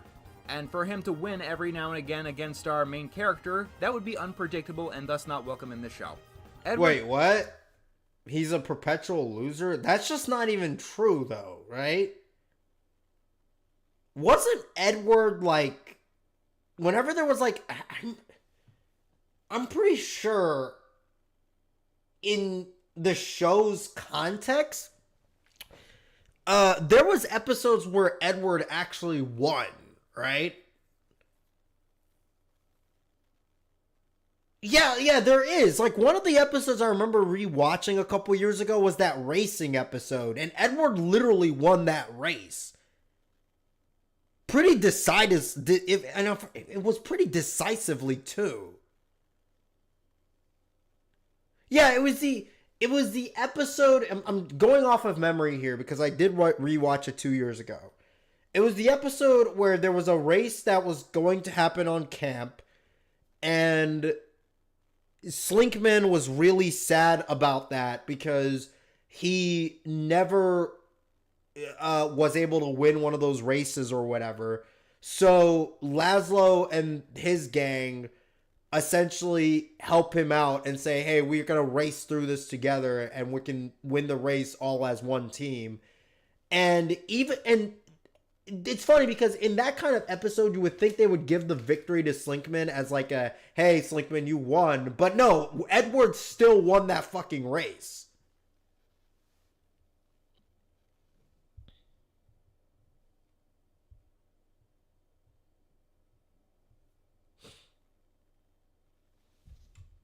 Edward takes his lemonade without sugar, and we see here one of the main problems with the show overall. SpongeBob gets criticized for its over-the-top bases and its over-reliance on them, and that is certainly a problem with Neo SpongeBob. Camp Laszlo has the opposite problem though. It's too restrained too often, making it look low-budget, like it's trying to fit in with the low-budget Flash cartoons of the time. And it wasn't a technology problem either.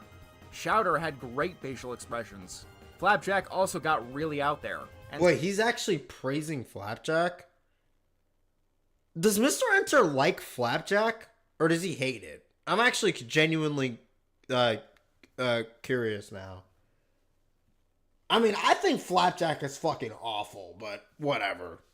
SpongeBob was SpongeBob. And if you don't believe me about the expressions, see what you think about some of these. This is like legitimately the best the show has to offer. It's not the worst in the world to be fair, but it's like mediocre, like white bread with no butter mediocre. Although we do get, this one. That's just great.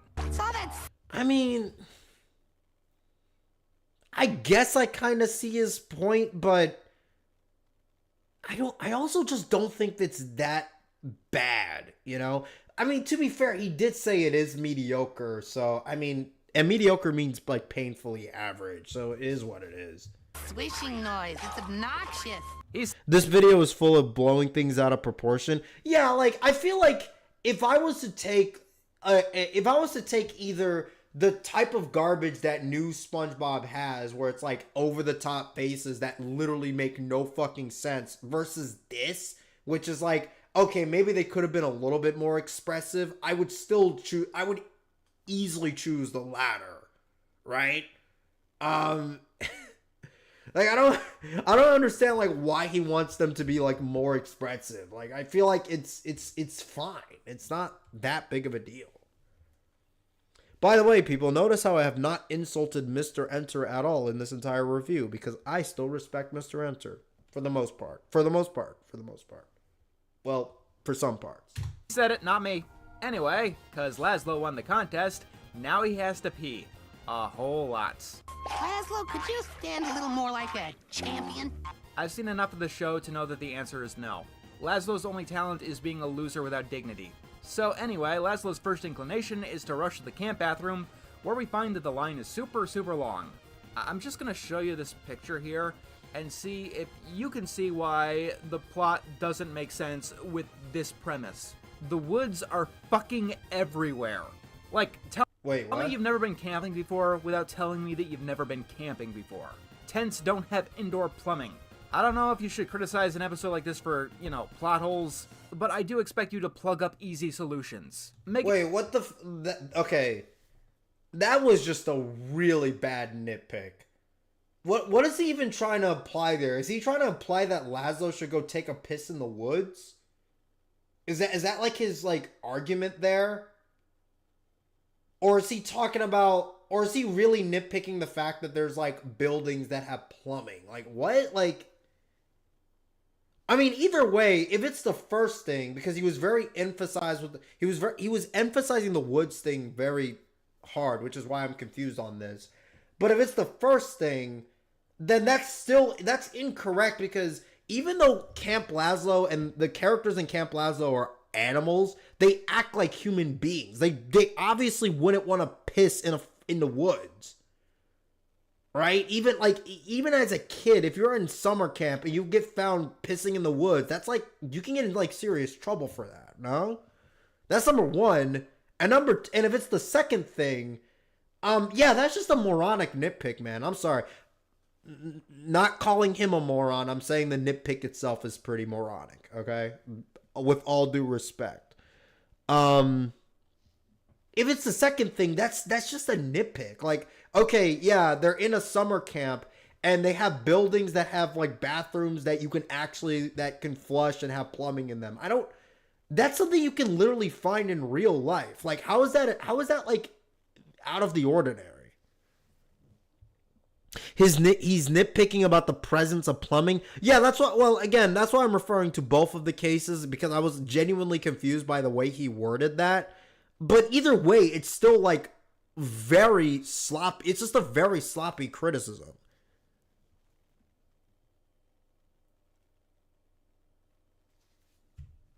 I think the plumbing example is even worse though, or the plumbing criticism is even worse though, because it's like, okay, in a cartoon they have a building that has plumbing in it in the middle of the woods. Like, how is that out of the ordinary?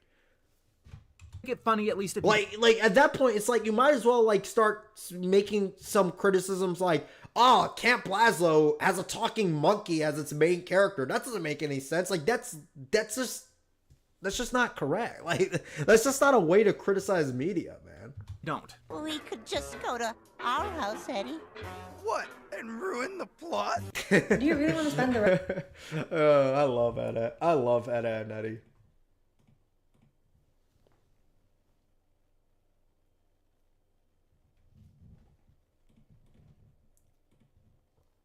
You're criticizing Enter's video a lot better than most Enter detractors. You actually explain your point without throwing insults. I wish more people do that nowadays. Well, again, like I said before, responding to all of this, I'm not going to insult Mr. Enter because I think the guy has gotten a lot of fucking shit and has been bashed in some ways, mostly in modern times. He's been bashed in very unfair manners to a point where it's like, I just think of people who criticize him now as just nothing but A-logs, right? Because a lot of the criticisms that they have legitimately like are just shit.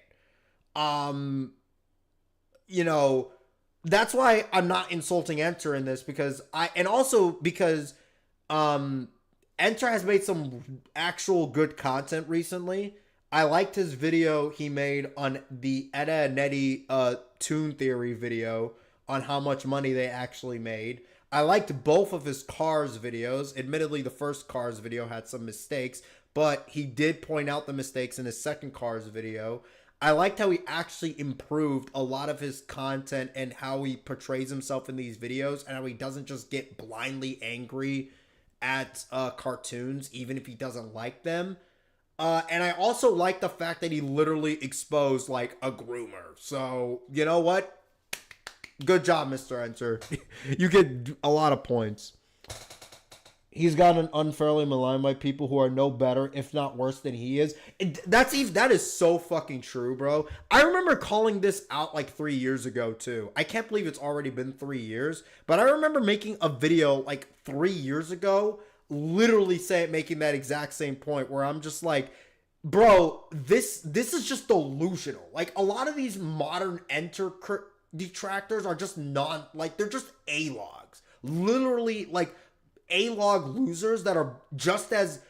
I'm not calling Mr. Enter a loser, but they're criticizing Mr. Enter for being like a loser cartoon reviewer on the internet when they're just as big of losers, if not more so, right? Again, not calling Mr. Enter a loser. I'm just saying that's their perception of the guy, right? Yeah, I'm glad he's not angry in this video. His Wreck-It Ralph video is really good. Yeah, that video is good. I like this Toy Story 4 review. That was really good. Like, the guy, at this point, if you try to deny the fact that Mr. Enter has improved significantly with his content, you're just incorrect. Like, you're just incorrect. Even if this review is apparently the worst thing ever, because even though there have been some points I disagree with, I also don't think it's, like, as bad as the shit that he made, like, back in 2017 or whatever, you know?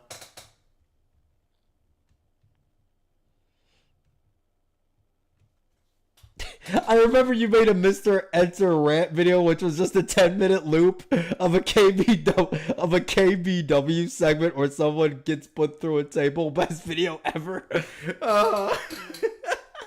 That has to be one of my favorite videos, like, ever. Just one of my favorite troll videos. Wait! No, wait! Oh my god! Oh my god! Paul Wall bomb through the table! You'll never expect what happens in an episode about urine. It gets kinda gross. Laszlo pees so much the lake rises. And when a fish played by Edward scolds him, I don't swim in your toilet, so please don't whiz in my home. Laszlo, absorbs it back in. Like a sponge. Honestly, that was kind of funny. I'm not even gonna lie. I don't even think that was, like, necessarily, like, I know Mr. Enter doesn't like gross out humor, and that's whatever, that's his thing, but I feel like even if you don't like gross out humor, that joke was kind of funny. To me, at least. Like, he goes into a lake and pisses into the lake to the point where the whole lake cartoonishly rises up. A fish tells him, hey, don't do that, and he, like, sucks it back in and runs out of the lake. Like, that's just a funny joke. I mean, yeah, it's a little childish. I'm not going to deny that. But it's still, like, something that's just so over the top and cartoonish that you just kind of laugh at it, you know? Cool. You got the same musical sting pack that SpongeBob has. I love that one. Finally, Laszlo decides to try and pee on Is that, like, a criticism? Or is he just, like, pointing that out? I don't think that was a criticism. I think that was just him pointing it out. The only tree that looks like it's being used for something else. But Edward stops him. I know that Edward doesn't really care, but, like, why would Laszlo care what Edward thinks? Laszlo is usually so in his own little world that being criticized is the last thing that he tends to care about, especially as we'll see later in the episode. Also, well, why would he, like, take a piss? Like, if he sees, like, a fellow camper is using a tree for target practice, why would he go and take a piss on that same tree, though? Like, what? Like, wait. So, he wants to go take a piss on a tree, and he sees that it's being used for target practice by another camper. And the other camper, Edward in this case, is telling him, don't do that, because I'm using it for target practice. Why would Laszlo be like, yeah, fuck you, I'm gonna take a piss anyways? Like, that's obviously something he's not gonna fucking do. Like, no kid would do that. Ren and Stimpy has that same music too. It's a public domain. Yeah, I'm very aware, yeah. Fun fact, Laszlo is a spider monkey. Spider monkeys are not afraid to pee in the woods. I know this for... Again, like, wait... Yeah, he's an animal, but they act like humans. Of course he's not gonna want to go piss in the fucking woods. That's like the... Like, why... Enter, I love you, man, but what is this? What is this, Enter? You gotta relax, man. You gotta relax. For a fact, because there was a cartoon playing at the same time as this one, starring a spider monkey, who was clearly willing to pee in the woods. Edward disguised himself as the fish, and Laszlo didn't see him put up the out of order sign. But every other time that Laszlo is trying to pee, Edward is there. You know, the grump who has a grudge that Laszlo knows is a grump who holds a grudge. The fact that Laszlo doesn't put two and two together makes him frustrating in a Season 6 SpongeBob kind of way. Have I said SpongeBob enough in this review yet? I'm just saying that because that is something that I'd rather be watching. Well, isn't Laszlo literally like a child? Like, I don't really think a child, like, being naive into thinking that someone isn't out to try to get him. I don't think that's necessarily unrealistic, you know? Like, why would he think, like, why would he necessarily come to the conclusion that, like, Edward is out to get him? Keep in mind, he's a child, he's a naive kid, he's kind of a happy-go-lucky idiot. That's from the show itself, right?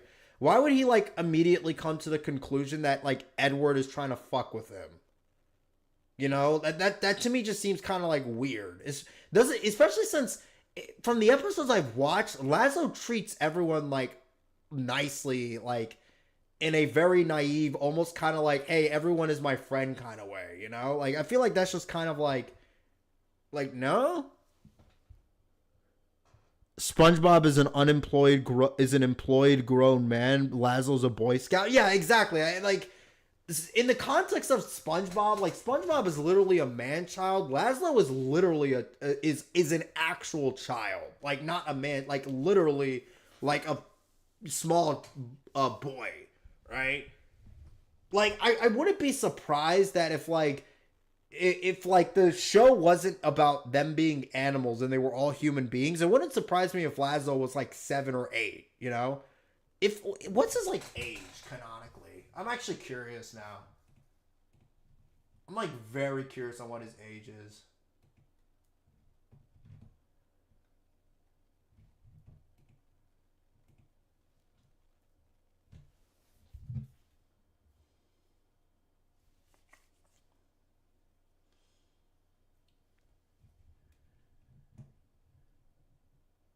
Give me 1 second. Camp Laszlo age. Yeah, 8 and 9. That's like that's at least what the fucking Camp Laszlo wiki is saying. He's like 8 or 9 years old. I don't think that's I don't think that's out of the ordinary. I really don't think so.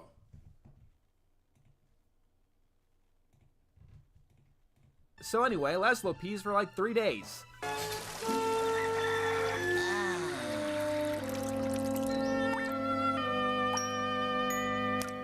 A 3% IRA match with Robinhood Gold.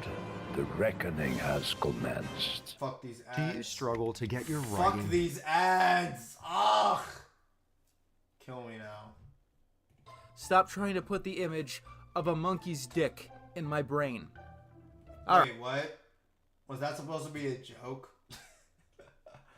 Alright, time to level with you guys. I've been harsh so far. Maybe too harsh. You're probably watching all of this and scratching your head.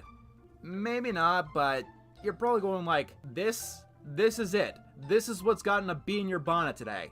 I mean, yeah, it's obviously not great, but the mid-2000s was filled with a ton of not great stuff. Robot Boy, Buzz on Maggie, Invisible Network of Kids, and so on. I mean, Coconut... Johnny Test. Am I the only one who thinks that Johnny Test might actually just be overhated? I feel like if I went back and rewatched some of Johnny Test, I probably wouldn't find it that bad, honestly. Fred was a way worse, way more... Yeah, that's a good point. Like, why is he only talking about this one episode instead of, like, you know... It just feels, like, lazily put together. Like, his most recent videos, whenever he talks about, like, shows, unless he's, like, specifically talking about one episode... He generally actually does do a decent job of talking about the entire show as a whole and explaining why he doesn't like the show, you know? But now it's like he's doing the same thing he used to. Well, not saying all of his videos are like this, but like he's doing the same thing that he used to do back in like 2015, which is like take one episode of a show and then complain about that episode and then just generalize the entire show as just the episode. You know? Even if the episode here is like bad supposedly, which honestly from the stuff I've seen it doesn't even look that bad. But I mean, yeah. At least I don't know.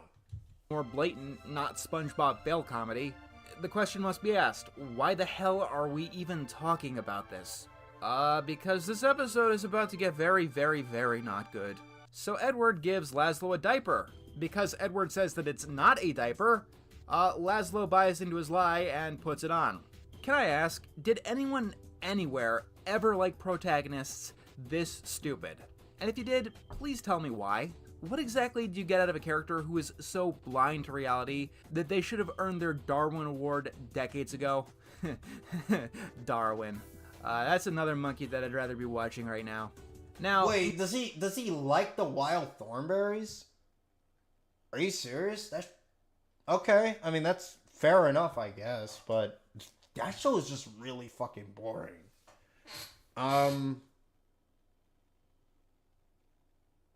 Also, wait. Was he sorry, my brain is like fried a little bit because I'm like really tired. Was he like complaining about Laszlo being like overly stupid? Again, the dude is a child, man. He's like 7 years old or like 8 years old. Like him being like tricked into doing something stupid isn't really that out of the ordinary for a child, right? And even if he was a grown man, I don't think him being really stupid is necessarily a problem if the joke is funny, at least, right? Not baby characters wearing diapers isn't an uncommon idea either. This is the one time that Camp Laszlo beat SpongeBob to the punch. Fuck this show. Matthew Davis's classic Johnny Test rant. Only true OGs remember that and his short MS Paint cartoon where Buttercup mocks Johnny Test. Bro, that is a fucking classic, dog. That's like 2014, 2015. Oh, dude. To this day, I genuinely thought it was hilarious how angry he got over the show. But there's also Rugrats, Danny Phantom, Fairly Odd Parents. It even dates as far back as the Flintstones, if you could believe it. But I have to say, we are in a post-DeviantArt world, and people know a lot more than they used to, for better or worse. And whenever there's something like this does come up in a cartoon, you get the meme. I've fallen into that trap myself with the whole Squid Baby thing. So let's try to not overreact here and read into implications that simply may or may not be there. Like I said, it is a common comedy routine. All that happens in this episode is that Laszlo gets tricked into wearing a diaper. Then everyone starts laughing at him because Edward has the explicit intent to humiliate Laszlo. However, Laszlo convinces everyone that wearing diapers is cool. And so in the next scene, all of the campers are wearing diapers, with a nice farting sound effect or two. What's going on? And then I don't even disagree with that sound effect point. I think the sound effects for Camp Laszlo are really fucking obnoxious. This happens. Oh, Laszlo, can you save my seat while I go to the bathroom? Sure, Raj. Okay, I'm done. And when Raj pisses... Okay, I'm not gonna lie. The triumphant music playing in the background and him just like staring like straight forward as he's doing his business, that got a chuckle out of me. I can't even lie with that. Okay, I'm done. Like, it's just the combination of that was actually kind of funny. I can't even lie. It's like super fucking childish, but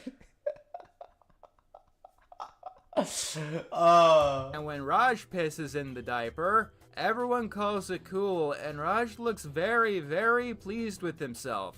Then the other campers start pissing themselves. I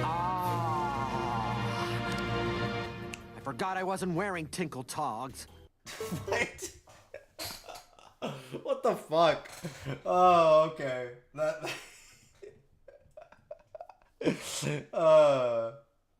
I mean, honestly, I feel like this is just Enter because he's like grossed out way too easily.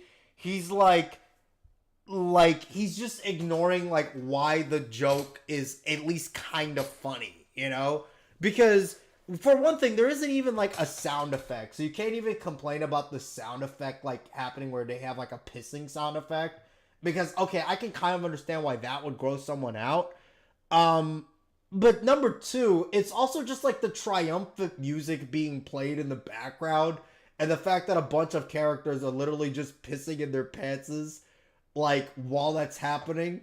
And the guy in the end, who's literally like the fucking lunch lady in the show, does the exact same thing and then just says, wait, I wasn't wearing one. So he literally just pisses on the floor, I guess. I'm sorry, that's just a funny joke. I don't know what, maybe it's like really childish, and like I'm not denying that it is really childish, and maybe that's just like, you know, maybe that's just something I shouldn't be laughing at, but like I don't know. It's a combination of those things and how absurd it is just made me get a chuckle. So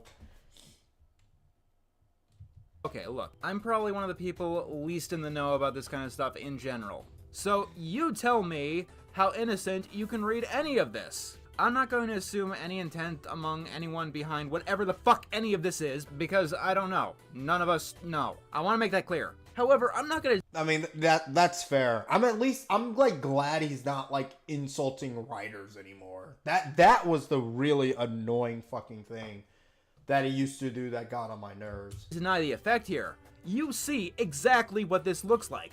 You cannot argue that this doesn't look like what it looks like. This episode is making totally spies blush and go, dude, have some fucking shame. And then finally... Again, I think the problem is that you're just... And again, I'm not saying this to insult Enter, right? I think the gut problem is that he's just way too grossed out by stuff easily to where he doesn't see, like, the humor of, like, the situation on why somebody would laugh at something like this, right? Bro, I think the show is obnoxious, and it got a chuckle out of me. Like, this clip got a chuckle out of me. Because it's the triumphant music being played in the background, the deadpan faces while they have, like, a smile, the fact that they're, like, that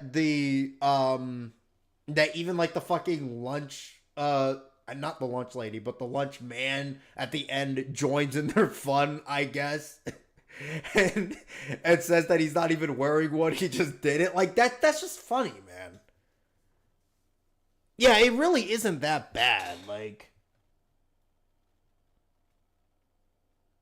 again, I'm at least glad that he's not insulting the writers. Like, if he's gonna, like, shit on it and be grossed out by it, that's one thing. But, did he just imply the writers wrote this in this because they had, like, a fetish for this or something? I guess Seth MacFarlane's animated James because Peter farts in the show. He's implying the writers have a fetish, bro. Wait, is that what he said?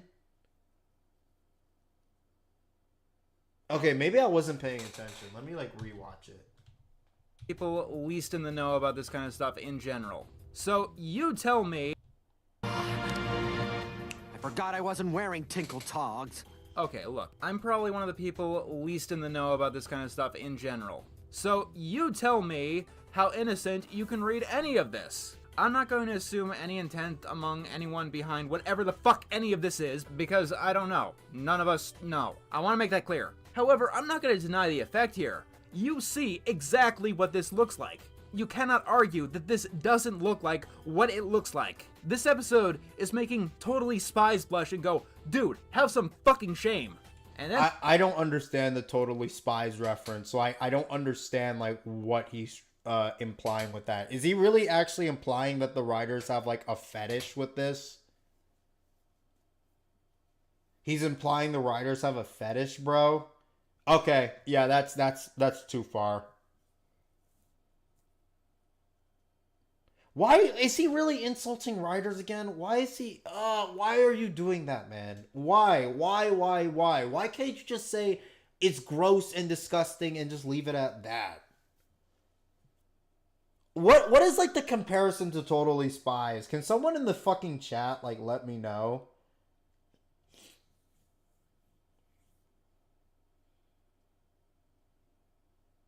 It's a French cartoon that is known for having fetish stuff in every episode. Ah, okay.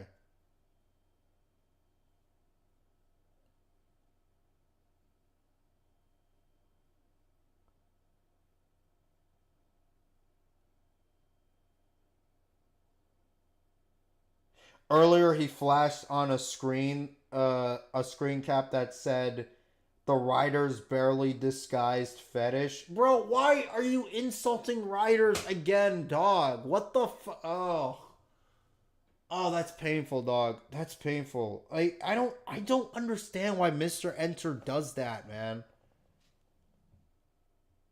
Like, I used to give him credit for not insulting writers, but he just does it anyways. Like, what? It's still better than him naming them, though. Yeah, but, like, I don't understand, like, why he can't, like, just say, hey, this is, like, really disgusting and I don't like it, and just leave it at that. Like, why even bring up the whole fetish thing?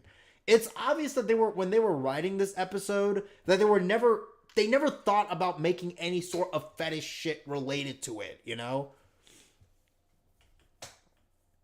Like, especially since 20 years ago, like, it was a fucking different time period, man. Like, this show was made in, like, 2005.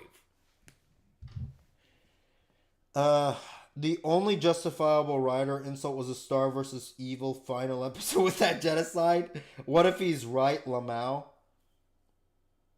Again, I just think he's just better off not making those implications. Unless, if he was making it as, like, a joke, and it was clearly, obviously a joke, that's one thing. But, like, you know, I just think he should just leave the writers out of it at all, like, every single time, even when it comes to, like, implications, man. That he doesn't need to do that. He just does not need to do that. And finally, peer pressure gets to Edward to finally put on a diaper.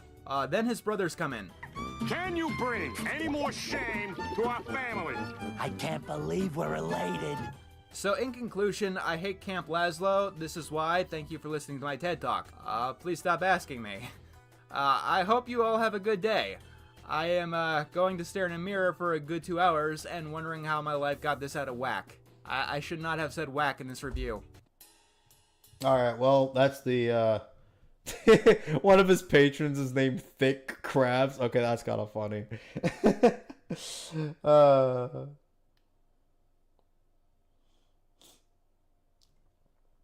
To be fair, a lot of people use that writers barely disguise fetish meme when something like this happens in a cartoon. Granted, it's stupid, but he's not the only one who does this crap. Yeah, that's fair. That's fair. And the thing is, I don't think he was intending to do it either. I just think he just kind of got really fucking emotional and didn't understand, like, the implications of what he was saying. He could have easily just said, this is, like, really gross, and it has, like, this is, like, really gross, and it's, like, something that just kind of looks weird in the modern day because of how, like, a lot of people have, like, diaper fetishes now, and that's all I'm gonna say.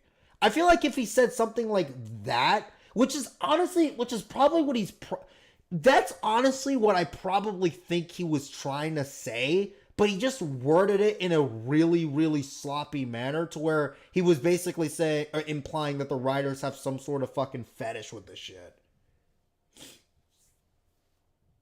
Either way, the whole writers barely disguise fetish thing, the problem with that is that the only reason why that's even, like, a meme now, apparently, is because, like, you know, like, the problem is, and this is something that I don't know how hot of a take this is, but people nowadays literally sexualize everything, right? Like, that's just an issue with how not even human beings, how people in America are nowadays, because it's like, they look at literally everything and they broadcast their fucking sexual fetishes online with, like, no shame. And that's the reason why this stuff happens. You know, it's not due to like, it's not like, you know, it's not because these writers, when they were making episodes like this, they never had that in their minds. At least, I guarantee you most of them didn't. There were probably some that did, right? But, like, 95% of the time, they never had it in their minds that they were doing any fetish shit. They were just trying to make, like, a funny cartoon that people can laugh at, haha. And it's just people looking at it back in the modern sense to the point where, like, they would literally look at, like, a female character being covered in, like, a liquid. It doesn't even have to be, like, any, like, specific liquid. It's just they're covered up in any liquid whatsoever, and people will be like, ha, fetish, fetish, fetish. And it's just like, no, that's just you being fucking porn brain. You know what I mean? Like, that's your problem, not the fucking writer's problem who made the cartoon, if that makes sense.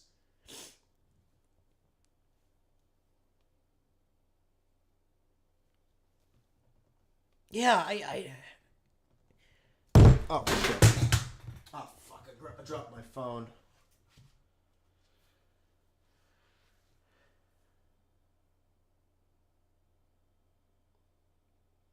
I'm pretty sure he likes Etta and Eddie, though. Does he dislike Etta and Eddie? Like, I'm pretty sure he has multiple times stated that he likes the show.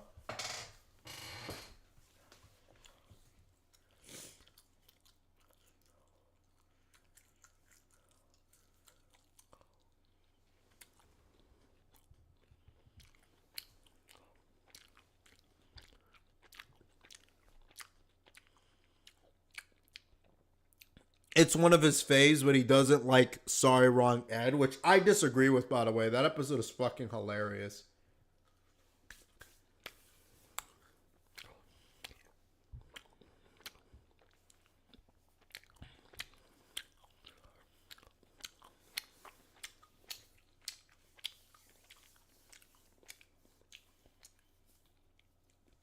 I mean, hey man, if he's still getting people giving him Patreon bucks, then good for him, I guess. I wonder how much money he actually makes off of Patreon. I'm curious.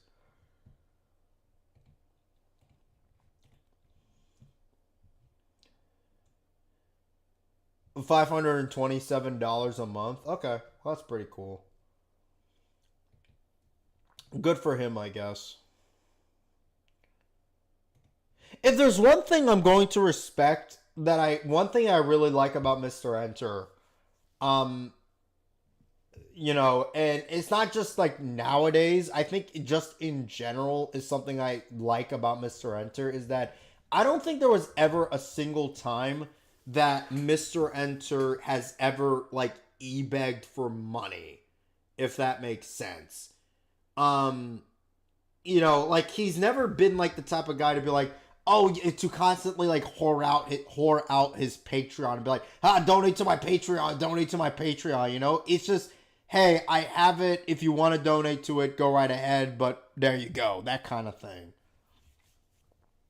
And I'm pretty sure he's literally, like, on multiple occasions regretted making YouTube as, like, a career. How do you see how much money a person makes monthly off of Patreon? You just gotta go, to his Patreon link, and it, like, shows it right there. Some guys hide it, but some guys don't, so.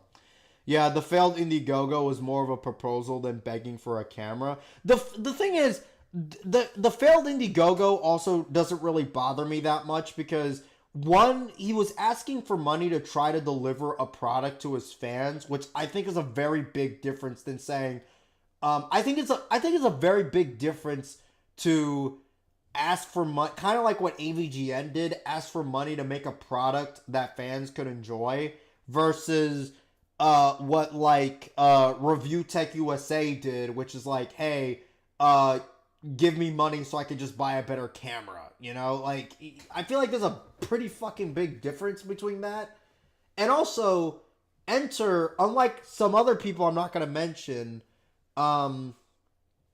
when that Indiegogo and that project failed, he immediately returned all the money, no questions asked, and was pretty ethical regarding that, you know? Yeah, that's one of the things I'll give Enter credit for, is that I don't think there's ever a single time that you can argue that he was, like, ever greedy. Even, like, in his worst days, I don't think you can never argue he was greedy. Just kind of like, yeah.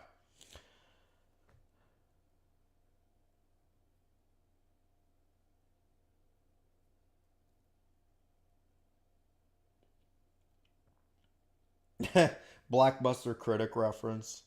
As far as fetish stuff and shows are concerned, a lot of people are porn brain, but it's also true in all fairness to Enter, that some shows can be seen that way due to the bad writing and the fan base. Yeah, that is true. And also, one thing I'll give Enter at least a little bit of credit for is that I don't think that he's not, from what I don't think, the thing is, unlike a lot of other reviewers, I don't, like, Ben the Looney or whatever, I don't think he's a gooner, like, at all. And that's something that I honestly, in retrospect, that is something that I genuinely need to give, like, more praise for, because I am so fucking sick and tired of seeing this dumbass loser on the internet go online, make videos about some media, and then turn out to be some gooning piece of trash, you know? I'm so sick and tired of that always popping up every single time. You know, it's actually genuinely hilarious to me how, like, you know, someone like Mr. Enter, like, just never had that. It was literally just, the worst thing that he did was he made bad videos, and he was, like, mean to, or not mean, but he was, like, rejecting of criticism and was, like, arrogant, and that's it, you know? It's Ben the Goonie, yeah. Welcome back to Ben Rants, and when I was a kid, Hi Puffy Amiyumi was my favorite CN show. And also the fact that he defended Lolicon too.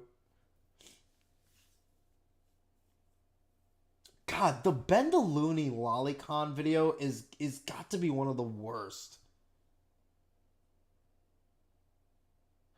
I miss when goon meant some mischievous guy instead of being another slang term for jacking off. You know what? I actually agree with that. I do miss the old word of goon. He made 2 lists of the top 10 hottest animated women. Yeah, I'm very aware of that.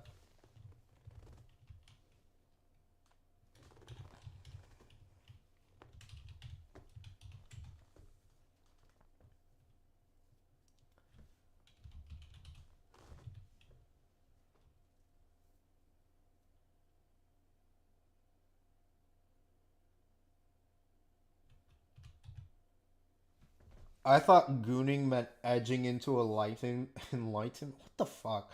Now it's just compulsive masturbation. Bro, you guys need to fucking relax, dog. Like, I don't even understand, like, why even, like, it's just, again, it just comes back to this. It's like, there's no reason for you to, I'm not talking about you generally, but it's like, even just, like, I just really hate how, like, a lot of this stuff is just talked about, like, so blatantly with, like, no care about being, like, a little bit, have like, some class, you know? Like,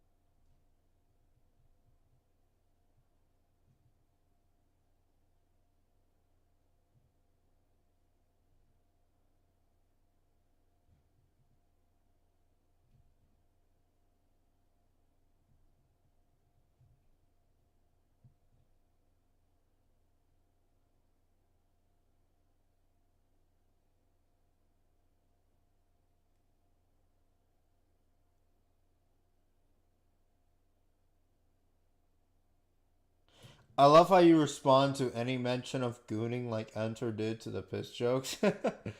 Yeah.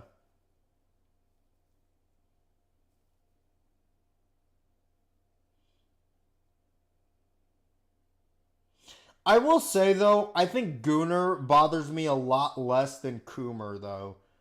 Dude, Coomer was such a disgusting fucking term because it's just like, it was just such a really disgusting way of, like, describing, like, a compulsive masturbator, you know? Like, it's just, I feel like Gooner at least is kind of like in some way you can kind of like not be as disgusted because it's like, okay, it's like a guy who is a goon and he's like, I don't know.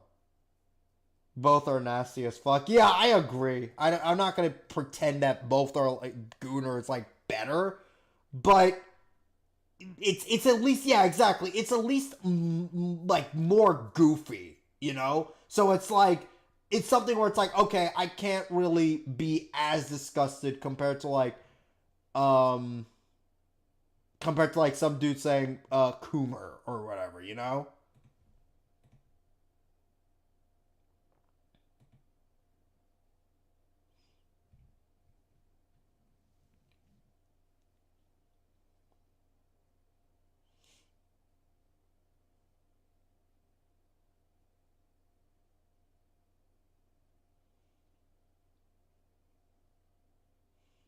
Goon should have stayed the word for henchman. Yeah.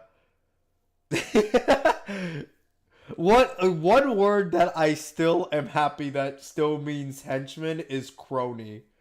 Like him and his like that fool and his moronic cronies. But yeah, goon, there's no replacing goon, bro. Like I remember when I used to feud with some dudes back in like my YouTube nonsense, when I was like a nonsense troll or whatever. And there would be times where I'd be like, this guy and his moronic goons, like, there's just no other way to, like, say that in a funnier manner. Yeah, his idiotic goons. It's always funny to me whenever, like, you get into, like, a feud with some moron on the internet, and then he has, like, five other dipshits that come in to try to defend that guy. Against the evil cyberbully, you know? It's just like, bro, what even is this?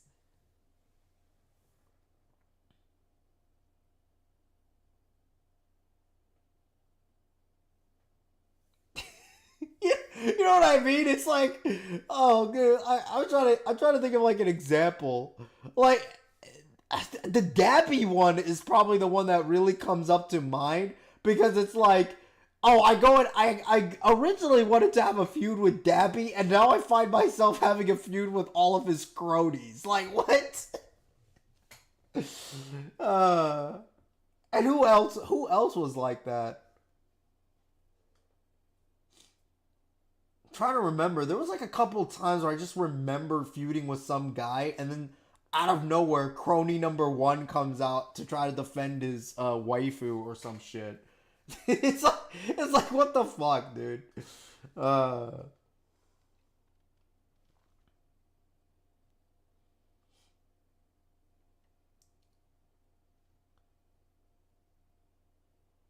Pone was the original brain rot. You're right. Yeah.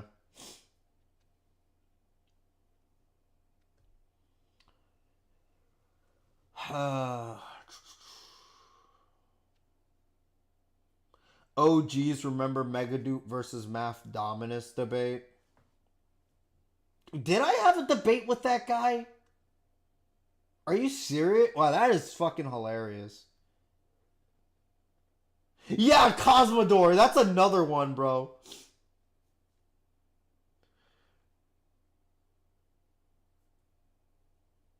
Cosmodor was another one. Oh, bro. Rourke has funny memories of this where it's like, I started a feud with Cosmodor and even like briefly entertained the idea of going into his Discord server just to be a troll.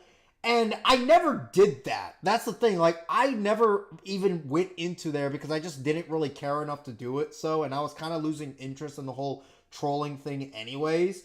But I remember Rourke essentially did it for me. And the guys in that Discord server were like apparently terrified of the fact that I'm like trying to start a beef with Cosmodor or something because they think I'm going to destroy Cosmodor the way Clay Claymore, in the same way that Clay Claymore does or whatever.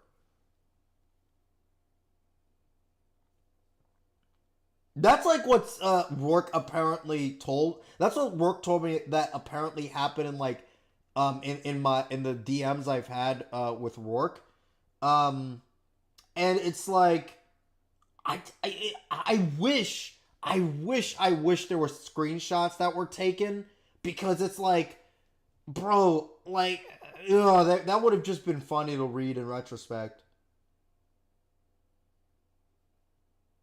Actually, you did enter the server, but only for a few days, and they started being all friendly to you. It's alright if you don't remember. Okay, that might have happened too. I genuinely don't remember, like, at all. Like, that was like, you know, that's just how little I remember that Discord. They were shit talking you for weeks, and you joined, and they decided to be all friendly. That is so fucking funny to me when you realize what happened to Cosmodor too. It's like, of course the groomer would be so dishonest and deceptive in how he operates in reality, you know?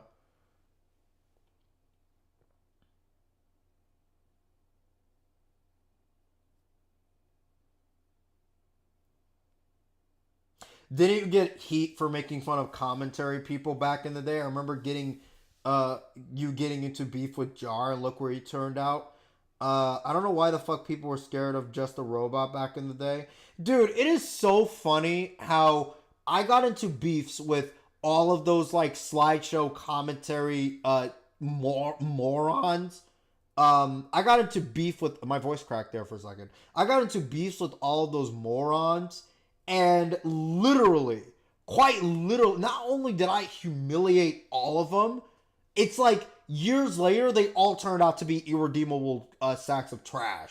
So it's like, you know, it's just like, bro, like, these people really were just degenerate beyond belief. And it even though I don't like hearing stories about these people turning out to be horrible, in some ways it does kind of, like, vindicate me in the sense where it's like I feel kind of happy that I wasn't, like, where my feud wasn't just nonsense, if that makes sense, you know?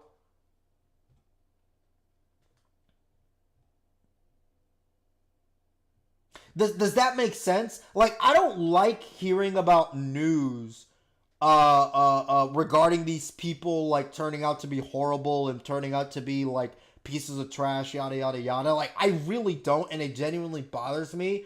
But I also like the fact that when I was like getting into feuds with these people and talking about how these people fucking suck and they're not good people whatsoever, I wasn't incorrect in saying that, and I was just spot on every single time.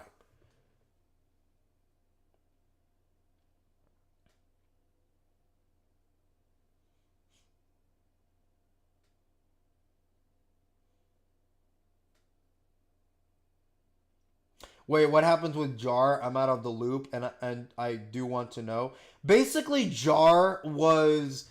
It all started with, like, some, like, complete irredeemable piece of trash named Cinebear.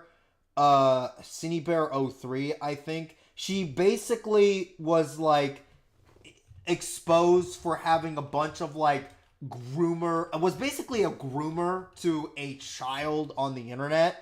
And she was exposed with having, like, a bunch of Discord chats of her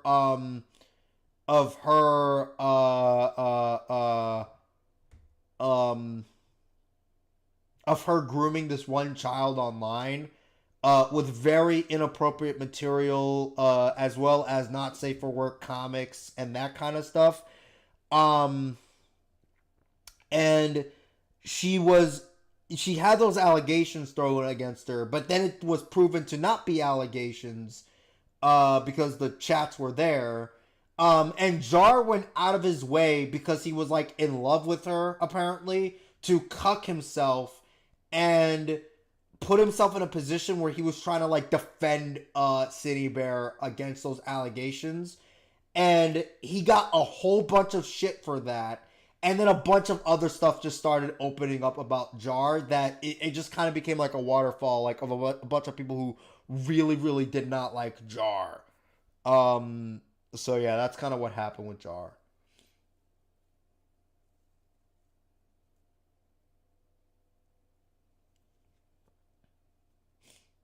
There's a stream of Kevin reading Cinebear's messages. It's absolutely abominable. Bro, again, reading those messages for like 3 hours on a live stream. Which, by the way, and to answer your questions, I'm going to unlist my live streams in a little bit when I don't forget, okay? So it really just depends on me not forgetting.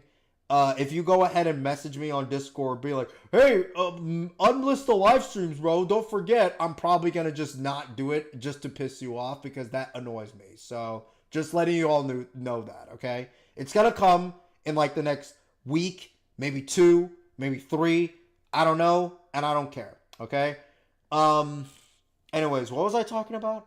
Oh, yeah, so I remember reading those chats in like a live stream for the span of like 3 hours, and it was like the most painful shit. What's your opinion on people re-uploading your live streams? I don't care. People have already re-uploaded all of my content. It's only fair.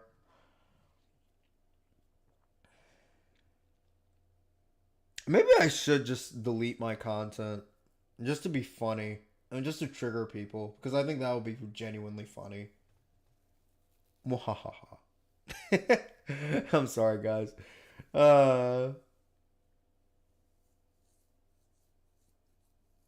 But yeah, that was just so disgusting. Like that honestly, just the robot, like, but the thing is, the thing that really like disturbs me is just how many people I ended up feuding with turning out to be so irredeemable, you know? It's like, you know, it was like originally it was like 1 and then 2 and then like maybe 3 people, but now it's literally become like a meme where it's like if at any point, if a guy ended up beefing with Megadupe, something evil gets exposed about him like 10 years down the line. You know? It, like, literally, I don't know if Blarney Stone is still in the chat, but Blarney was literally telling me about people who I apparently had beef with back in like 2016 that I genuinely don't even remember who they were. And literally, like, 9 years later, that person gets exposed for like blatant sexting of a minor. And I'm just like, what? Like, what the fuck? Like, what is this?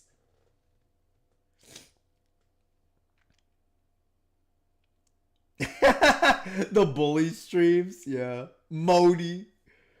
I find it funny how whenever I used to like piss off the prefects, my immediate response is just like sing the prefect theme song while being chased. Whatchaka, whatchaka, whatchaka, whatchaka, whatchaka. Whatchaka, whatchaka.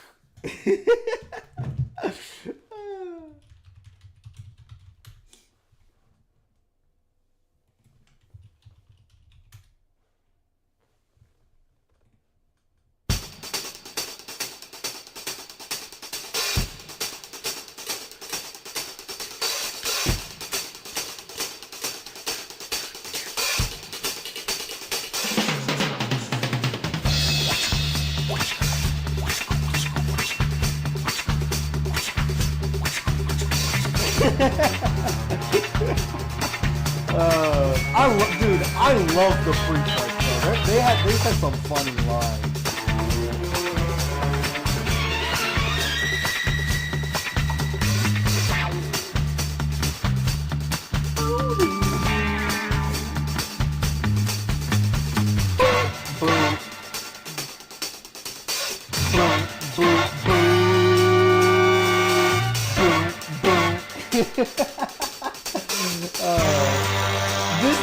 This chase theme goes so hard. I love it. Whatchaka, whatchaka.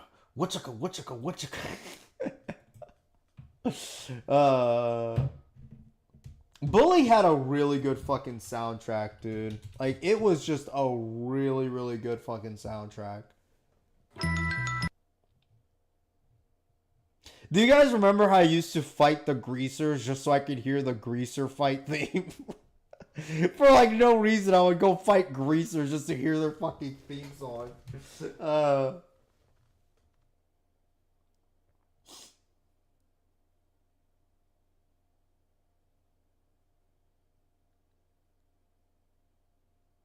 Looking back, it is still beyond me how you and Clay were the only ones making fun of Ben. You both had losers on your ass for that. The same guys that went after Ben only did when it became trendy. Well, to be fair, a lot of people made fun. Like, Ben the Looney was heavily criticized back in the day. Like, let's not... It wasn't like I was the first one to criticize him. A lot of fucking people did back then. Like, 2011, 2012. Like, I remember he used to get a lot of shit on the internet. Even before, like Clay Claymore came about. There were Super Funny Bros who I remember made a video shitting on Ben the Looney that I liked. There was who else? There was him, and it was just I can't remember off the top of my head, but there were just a couple guys who made decent Ben the Looney commentaries.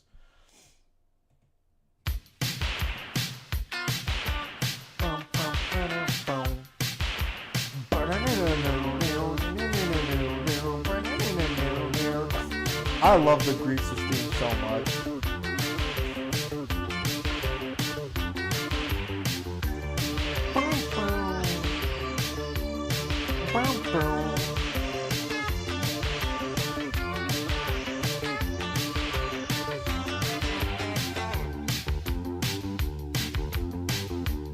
Yeah, that's a really nice theme. Bully just had a really good fucking soundtrack.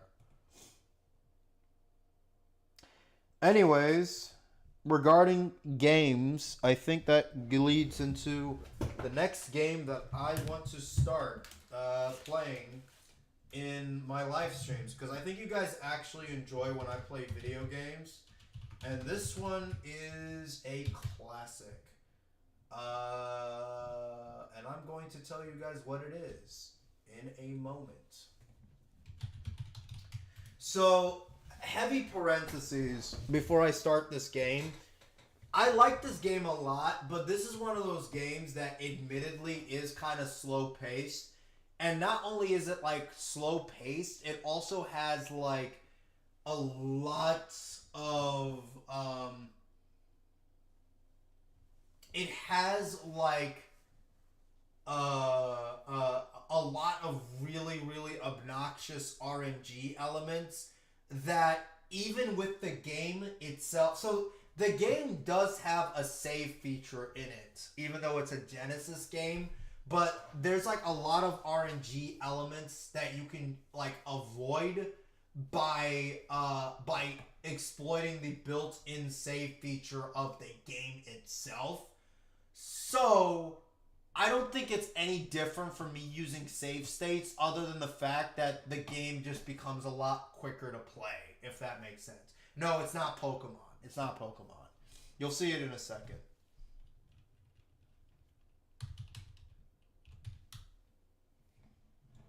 Okay, get my Genesis emulator up.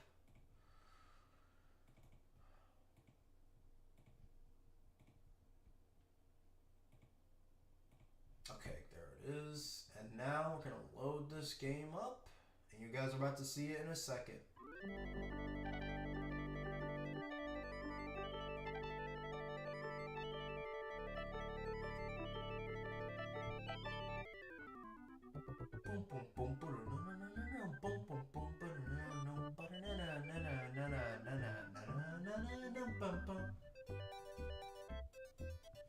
Alright, is the volume good?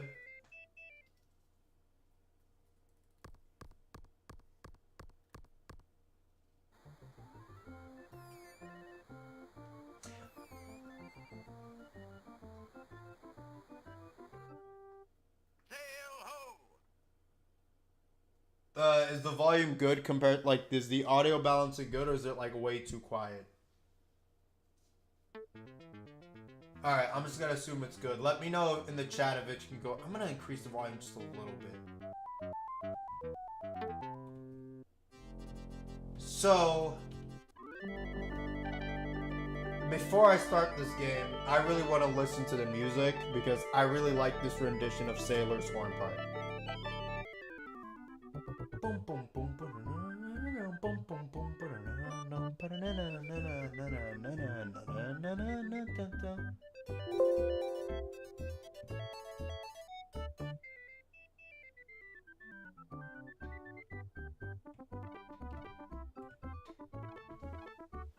is the Sid Meier's Pirates. It's not Sid Meier's Pirates, it's a remake of the original Sid Meier's Pirates.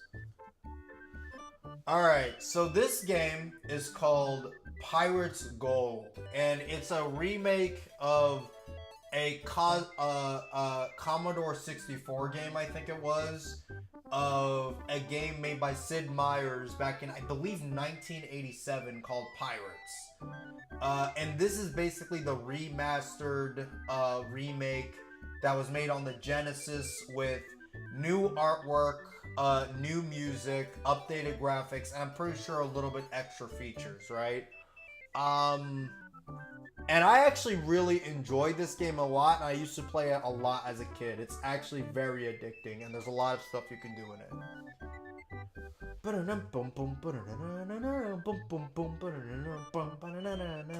Okay, I'll stop. So, the way this game works is that it is a very romanticized version of the original pirateering that used to occur in the Spanish Main, right? And you'll see how it is in a second. So here you're given your options on what you can choose to do, your historical period, your nationality, your family name, which doesn't really matter, your difficulty level, and your skill of fencing. So, just trying to make sure that I understand this correctly. The way this works is, why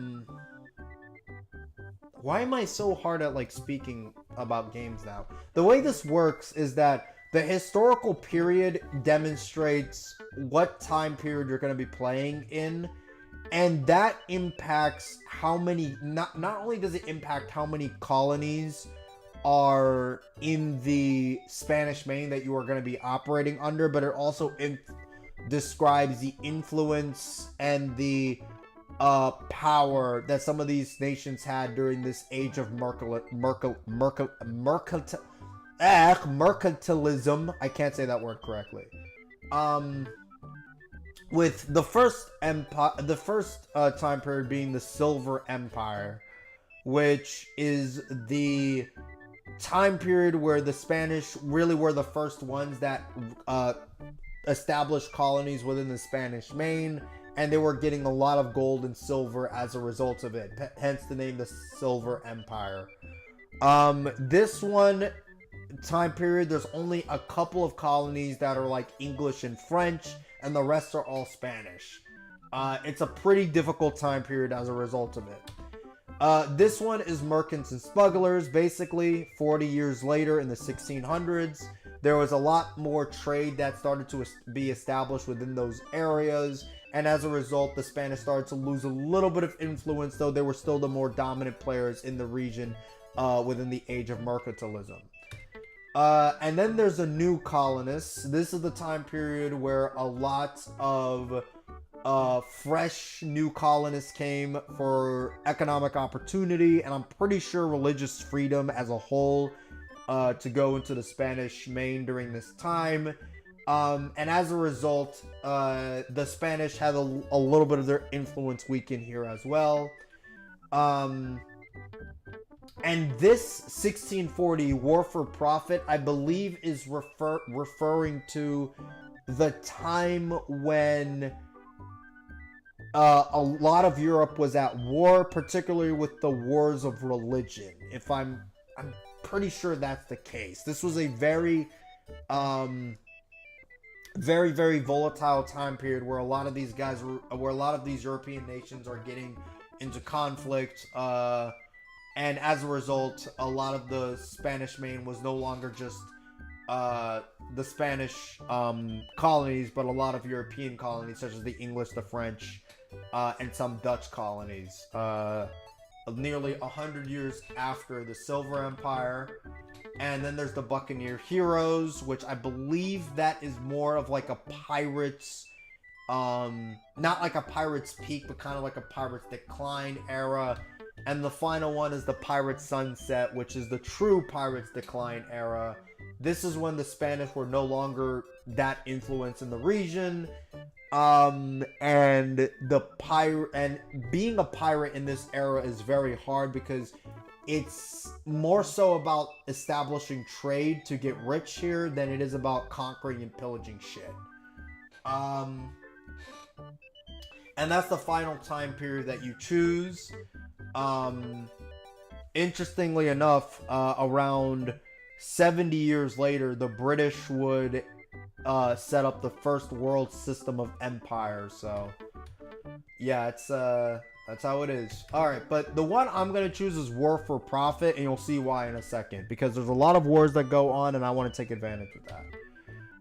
So the nationalities that you have, you can either be an English guy, a French guy, a Dutch guy, or a Spanish guy. I think the Spanish one is probably the hardest difficulty because a lot of Spanish influence, a lot of the time periods have a lot of Spanish influence, so it's going to be really hard to make your name as a pirate there unless you start betraying Spain, but I don't think that's like a wise thing to do. Yeah, it's very difficult. English and French are about the same level of difficulty, and the Dutch is a little bit harder than English and French because they don't really have much foot there compared to the French and the English. I'm going to choose the English just because fuck the French, not in the mood for the Dutch, not in the mood for the Spanish. But I would never want to play as a Frenchman. Ugh. So, family name, that's just self-explanatory. Let me choose a name here.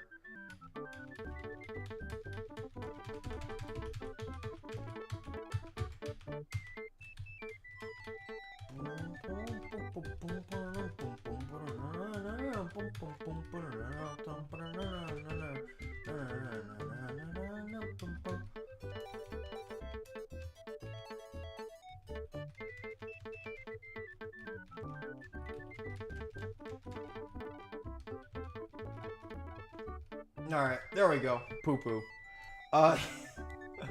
And now there's the difficulty level. I'm gonna be honest, I think this game can get pretty difficult even at, like...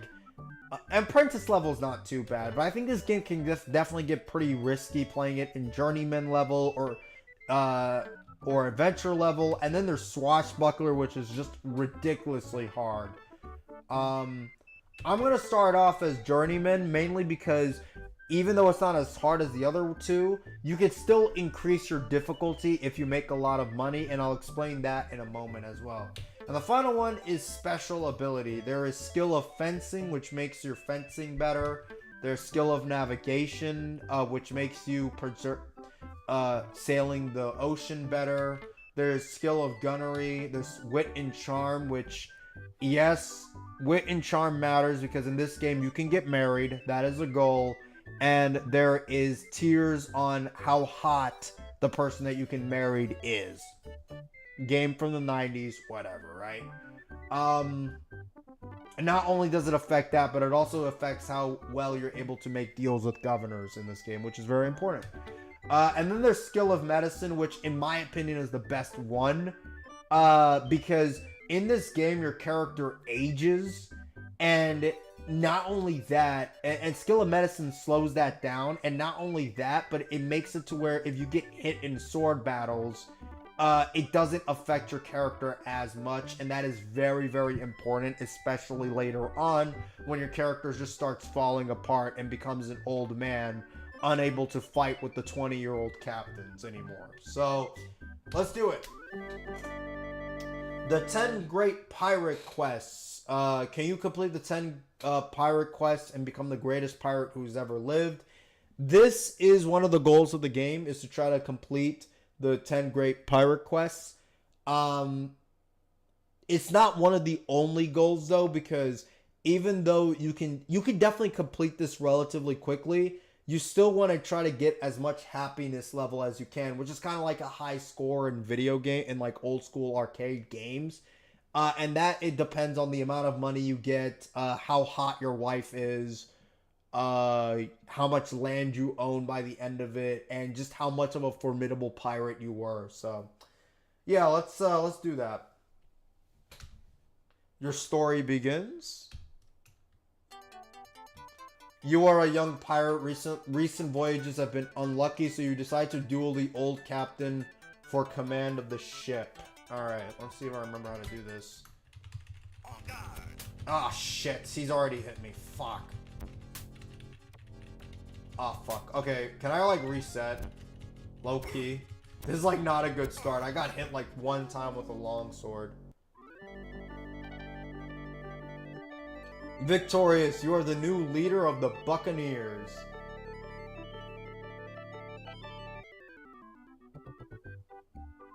Alright, I'll stop listening to that music. Alrighty then. Barbados. Let me change the fucking controls because I was not used to the controls. And I was kind of blindsided by that. A little bit. Not blaming the controls, I'm just saying I mistook one for another.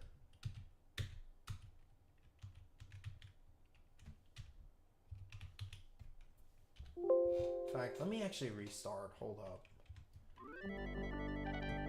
Just to I'm gonna do a sword battle just so I can make sure that I still know how to do this, because sword battles are very important.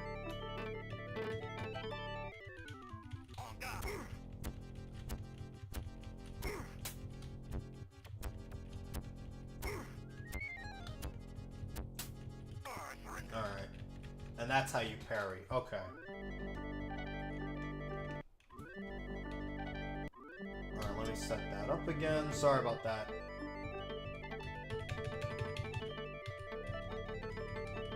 I'm just putting in my settings again. Yeah, sorry about that, guys.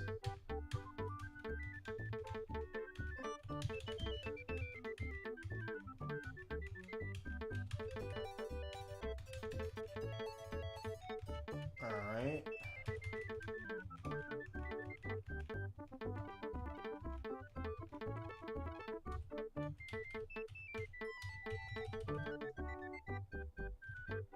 Alrighty, boom, and let's set off for adventure again.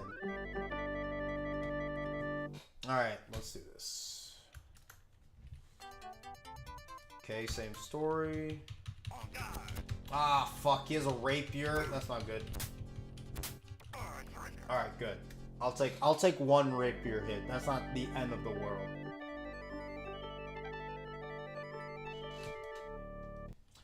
Alright. Alutria. Okay, that's where we're at now. So, let me at least show the status screen. This is where you can check your status screen. There's your pirates, your age, your health, your gold, your acres. You want this, obviously, your golden land to be as high as possible. Your health being fine is the best state. And it's just gonna get worse and worse and worse as time goes by with this game. Yeah, it's not really that quickly until your character just starts to fall apart. And he's unable to swing his sword as effectively in sword battles, which is very important.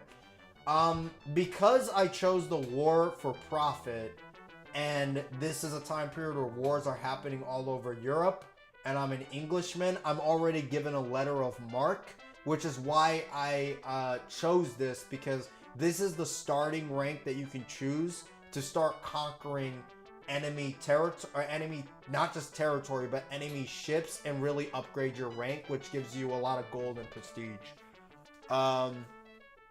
There's your reputation, which is the, which is how feared you are on the seas. This affects how many people that you can recruit as well. I believe it also affects on whether or not you can get good pirate maps. Yeah, so there's that. And then there's a 10 Great Crest right there. Alright, first thing I'm gonna do is I want to check my crew as well. Crew of 40, 4,000 gold. They're happy, and I have one bark. A bark is a small ship, by the way. Let's see here. Let's go talk to the governor. So that right there is the governor's house. Most colonies have one. There are some colonies that are poor enough to where they don't have a governor's house. So, can you get in there? Thank you. My dear Mr. Poo-Poo, we are allied with the Dutch and we are at war with the Spanish. I charge you to seek out and destroy our enemy ships and towns. Okay, that's actually really good.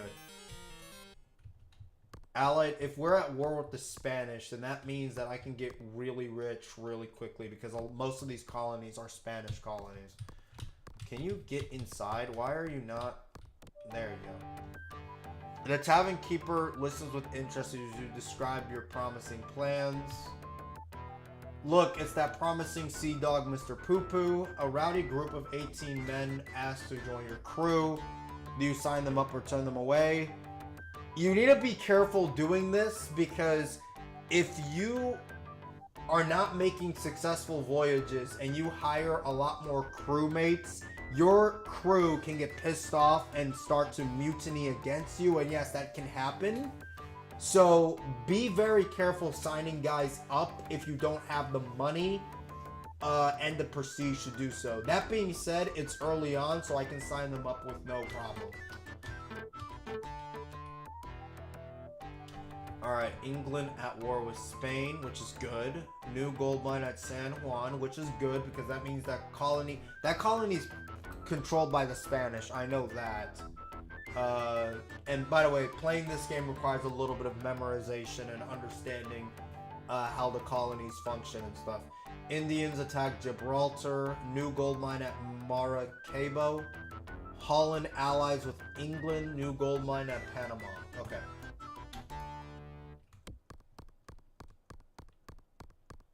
With all that being said, I think it's time for me to head out. Maybe buy some food.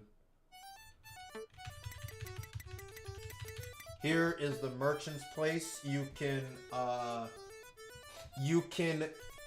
trade goods and sugar. There's not really too much of a difference between sugar and goods, and depending on the time period, this could be either sugar or hides. This is just stuff that you can trade with other colonies to get them rich, and as colonies become more rich and more prosperous, you can get more opportunities to make money there by trading in your shit, basically. Typically, you want to make the colonies that you're from richer and the colonies that you're attacking poorer, so.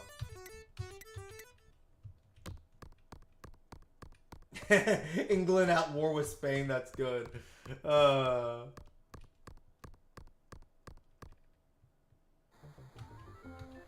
Alright, so my crew is already kind of pissed off. That's not good.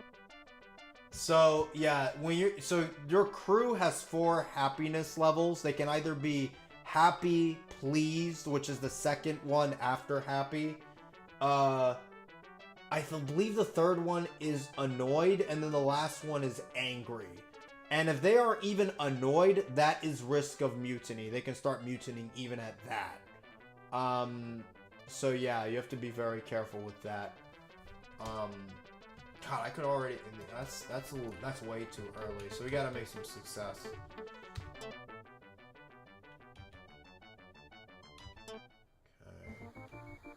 Also, be careful sailing into any of these like low shallow points here, because that, especially in the harder difficulties, that could destroy your ship. So you have to be really careful. And watch out for that storm cloud because that can fuck up your direction. This game is...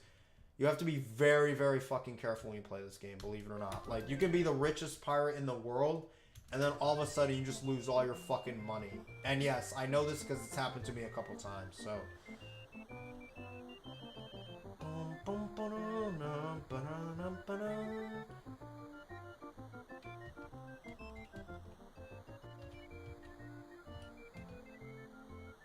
That being said, we're at war with Spain, so let's look at the map over here.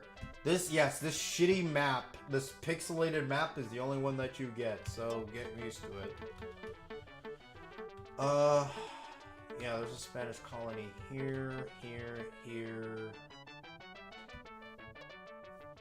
Here, here, here, here, here. Is this struggling? Wait, hold up. Yeah, it's struggling. I could probably destroy La Vega. This Santiago's a rich fucking colony, though. I don't know if I have the manpower to conquer it, but we're gonna try. This might be really fucking stupid, by the way. Like, I'm just letting y'all know that I could already lose everything right now, but I don't care because I'm a fucking idiot.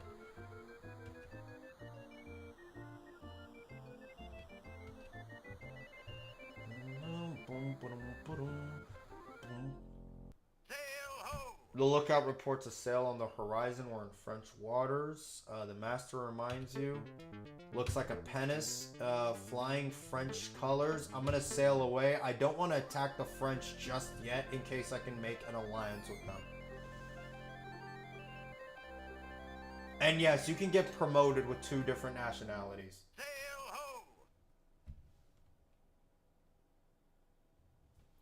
Let's see here. Yes, we're going to attack this fucking Spanish pinnace. Are you kidding me? I need another fucking ship to my fucking fleet. That's for sure. I only have 1. Alright. Captain. Next one here. Which weapon will you use? There's only one objective answer to this, and that's the rapier. It's the fastest and the longest range weapon. But it's the weakest. But in this game, it matters mostly about just ending hits. And when you get hit in this game, you get stunned. The combat in this game is very, very one-dimensional. The longsword is basically like a little bit of a stronger rapier, but definitely slower and doesn't have as much range.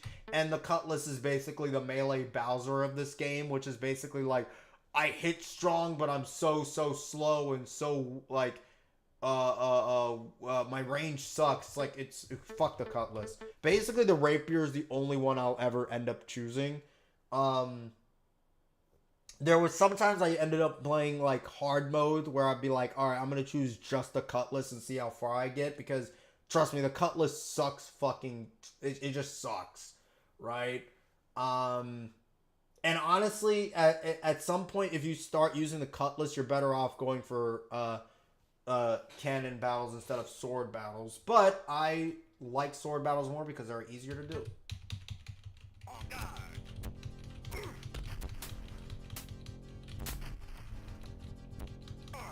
Alright, easy. And that guy had a cutlass too, so he was fucked. Captain, we captured a 4-gun pinnace of 20 tons. We have space for 23 holds in the 23 tons in the hold. Shall we keep her? Yes! I need another ship.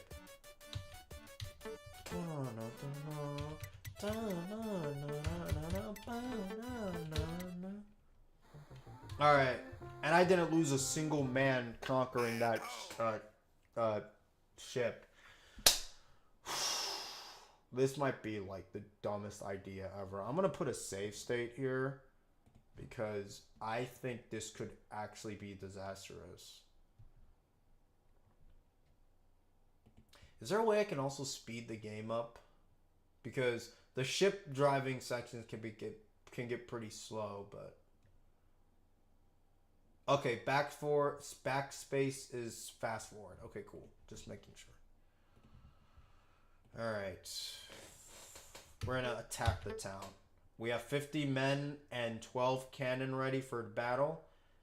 We're gonna choose the pinnace. As a heads up, because of how rich Santiago is, they probably have 100 men after the fort. Or 200 men after the fort. So this could be really, really bad. And that's after this fucking fort battle where you have to avoid the fucking cannon fire, which makes you lose more men. Okay, good. Please don't have a rapier. Have like a cutlass or something.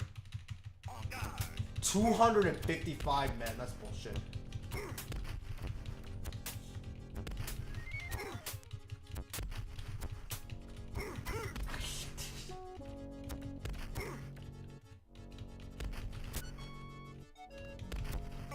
Yes! Yes! The garrison flees the once proud town of Santiago is at your mercy. Your crew begins to round up gold and valuables. The town has had warning of your approach. Most of their gold has been hidden away. That sucks, but whatever. I believe it's because I attacked that ship pretty early on that they knew that I was coming, so. How much gold do I get? 12,090 is still really good. Keep in mind, that is a plunder right there. 12,090 pieces of gold is really a lot. And I can get a lot of fucking goods, too, to trade off. I don't need as much cannon fire early on, to be honest. So we're just gonna take as much good as we can. And yeah, thanks for the fucking loot, baby. And because of that, my sail no. Because of that, my crew is now, instead of pleased, they're actually happy again. Because we made some money, and we also got a lot of my crewmates killed. So they're happy because of that, because less crewmates means more money for them. Yeah, they're greedy sacks of shit. What you're gonna do, right? And this right here is the morality or the morale meter that you can like look at any time, so you don't have to constantly pause and see how happy your crew is. So that's like a nice, cool feature.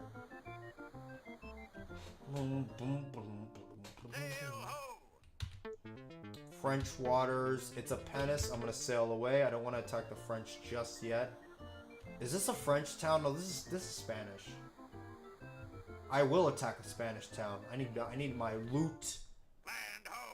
Oh no, this is French. Let's leave it. Okay, what is a Spanish town?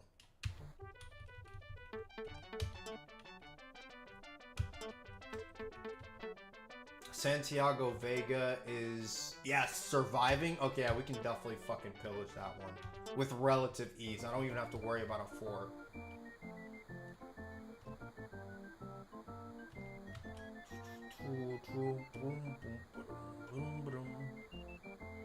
Okay. Okay, let's go here. You have arrived at the lovely seaside town of Santiago Vega. The Spanish flag flies over the town. Because this town doesn't have a fort, you don't have to worry about any ship battles. You just go in there and do a swords battle right immediately.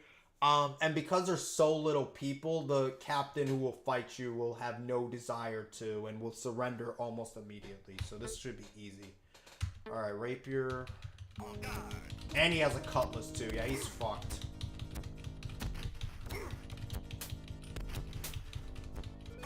Yeah, he's fucked. There was nothing he could do. The garrison flees the once proud town of Santiago Vega is at your mercy. Your crew rounds of gold and valuables. 0 gold pieces. Yeah, that's expected. This town is struggling. They had nothing. But that's okay, because that means I can get promoted easier, and that's all I care about.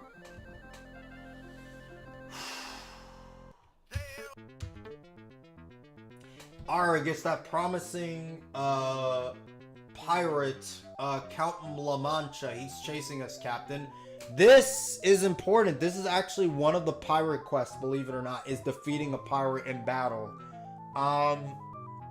He's a count, though. He could be pretty fucking devastating. I'm not gonna lie. Okay, this could also be really bad. He's a count, which means that his rank is pretty fucking high. He probably has a lot of men. And I don't really know if I have enough men to do this. Sail away? I'll just put a safe state. I don't even care. Stay right there and hope for the best.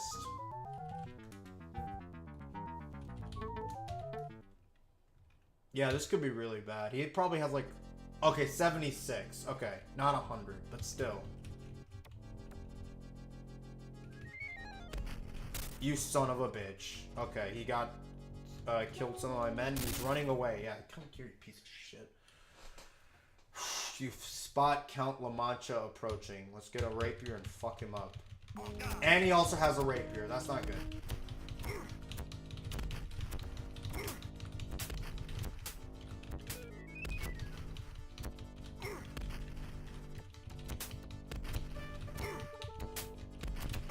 Yes. Captured a pirate. Yes.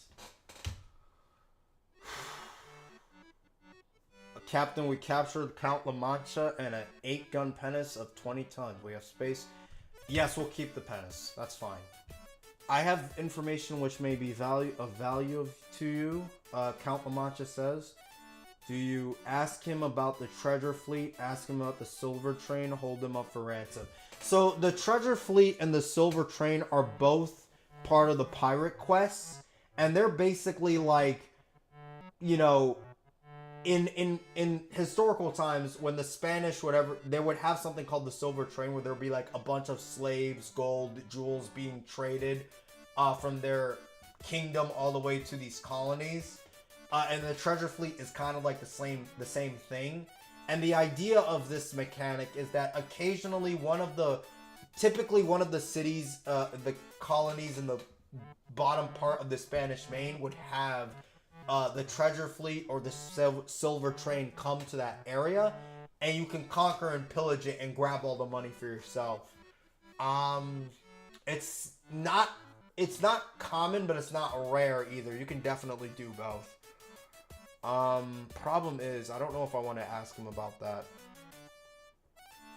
Because if you ask him, you can't hold him up for ransom. So let's see what about... Fuck it, let's just ask. Rio de la Hacha. Okay, that's far away.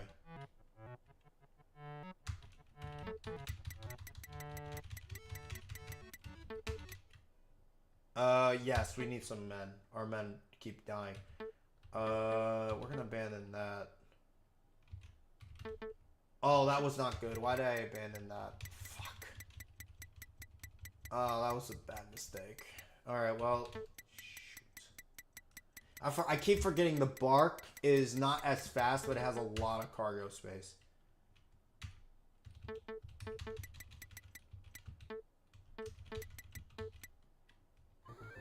Okay, how much money do I have now? Because I feel like I fucked over myself losing some money. No, we still have some money.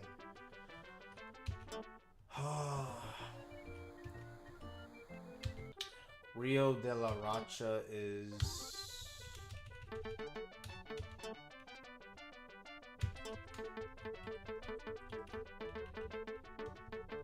Yeah, right there. So we can definitely make it. The cool thing about this game is that if you fuck up and miss it here, notice how I remember bottom of the Spanish Main. If you fuck up and miss here, it could still be in these surrounding territories, so you can still make it. The problem is I don't think I have enough men to do this. So I'll have to go back, get men from an English colony, and then try to find it, which can be pretty risky, which it means... Yeah, I don't know if I have enough men for this. I have like 20 guys. Let's hold off on it now. I just don't have enough men. Keep in mind, Silver Train or Spanish Treasure Fleet, those guys are gonna be fucking heavily fortified. Just turning on the fast forward, by the way.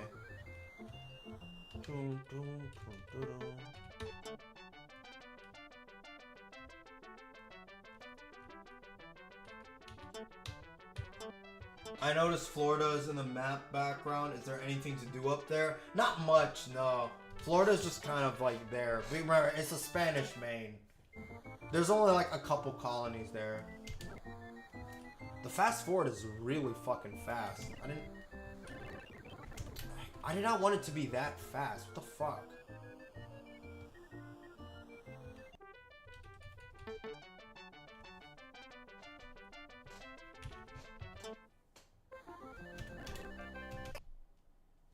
Okay.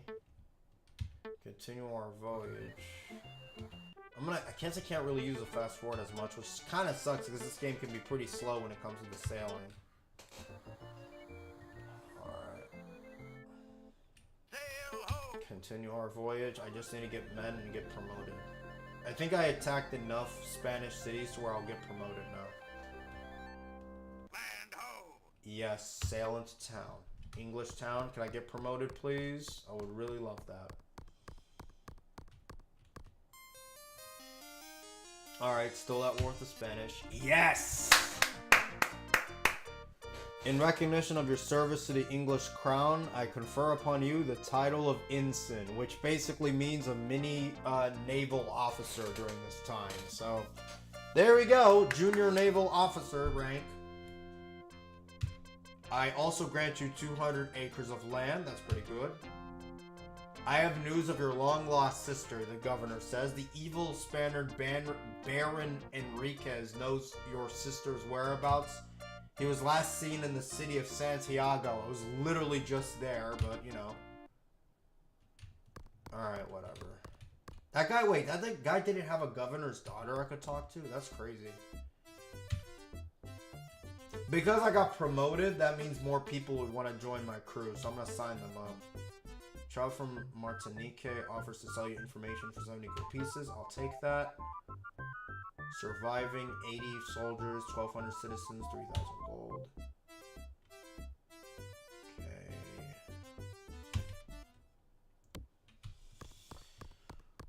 Alright, cool.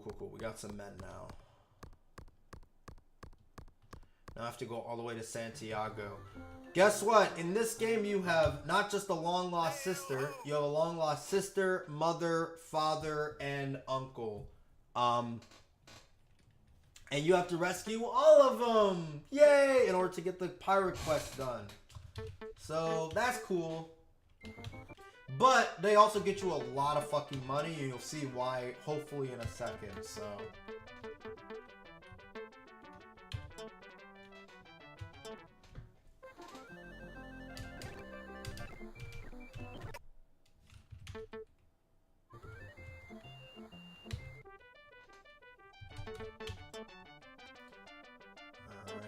Santiago is also all the way over there. By the time I get there, he's probably not going to be there, which really fucking blows.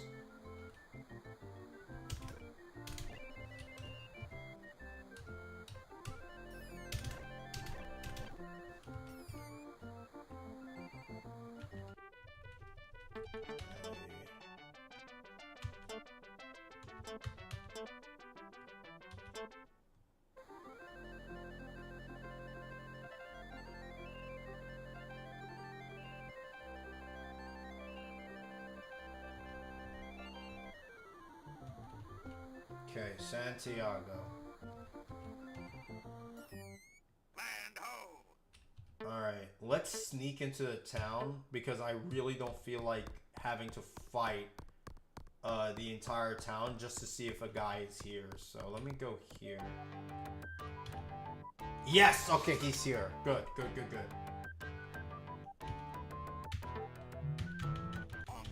And he has a cutlass, and he got a hit on me. Are you fucking kidding me? With a cutlass? I'm not gonna heal from that.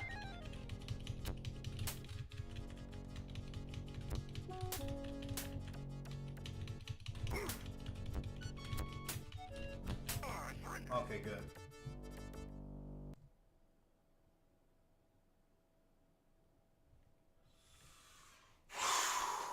You are a skilled swordsman. I will tell you what I know. Your sister is held captive on a remote plantation. This map may help you on your quest. Map to Lost Sister. I think I know where that is. Oh, dude, that's very vague, obviously. But when you play this game for a long time, you start to have the maps a little bit memorized in your mind. That's one of the islands, I think, in the north. The problem is, I don't know exactly which one. But we have the map to find our long-lost sister. And she has a map that makes us get super, super rich. So I want that. Okay. Now I'm going to get out of this town because I'm not welcome here. I am a pirate because I have already destroyed them. And yeah, they're not going to want to talk to me. I'm pretty sure if I go to my relationship... Yeah, there it is. That's why I had to sneak into the Spanish town, by the way. Because my relationship with them is hostile. I wonder why. I wonder why it's hostile. What did I do to deserve this, guys?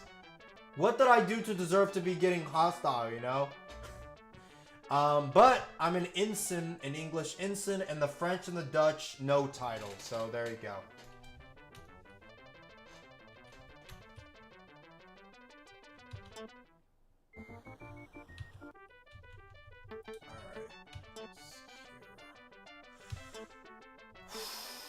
Where is that? Where could that thing be? I'm gonna use a save state here because I think I have an idea of where it is, but I don't want to like waste game years doing like searching for it.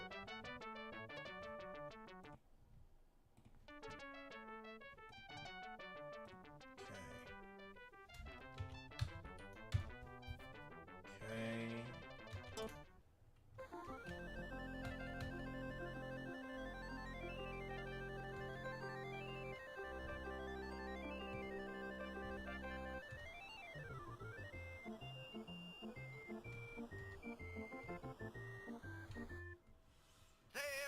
Okay, we're gonna ignore that. I really just want to get to my sister because I really want that map.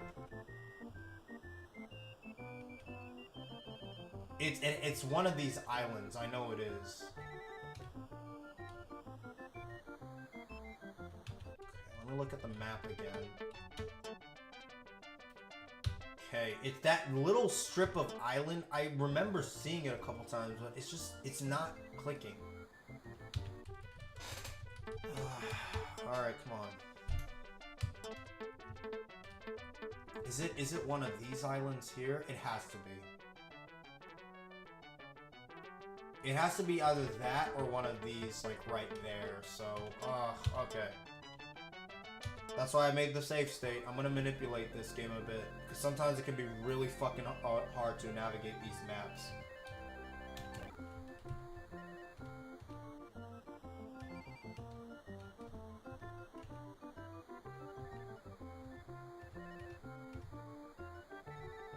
You gotta be really fucking careful sailing here too, because there's like so much shit you can crash your ship on.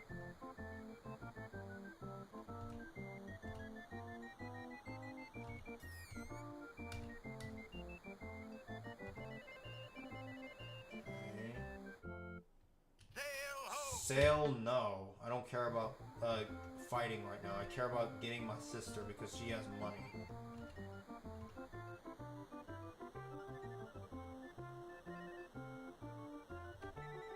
Okay. Be careful. The higher difficulties, it becomes even harder to navigate your ship, believe it or not. It's not here, is it? Fuck.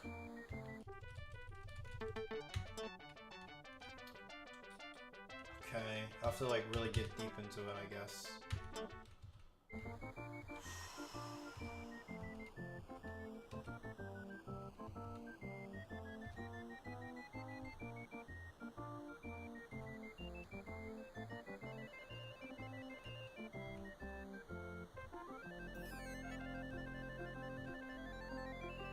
Okay. Get deep into here.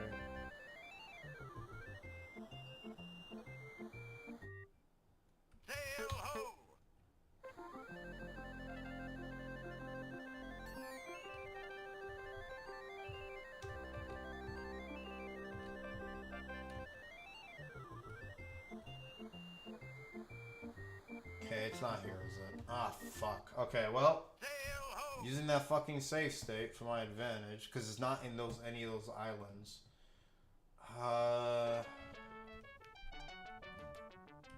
Fuck, where would it be if it's not in that area?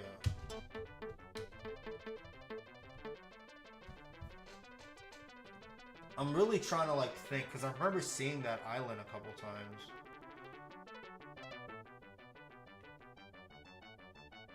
Alright, I'm gonna try here, and then I'm gonna try here, and if it's not there, then I'm gonna try here. And if I can't find it, then I'll just say fuck it and move on.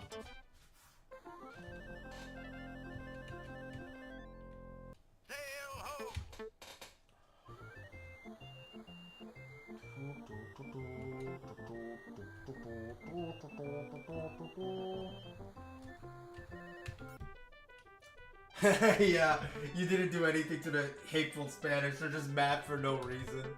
That's funny.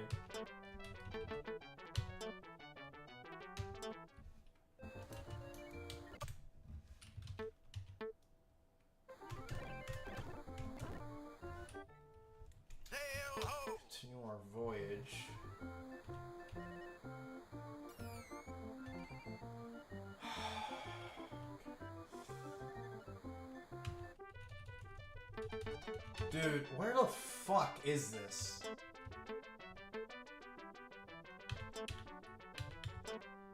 It's not that island.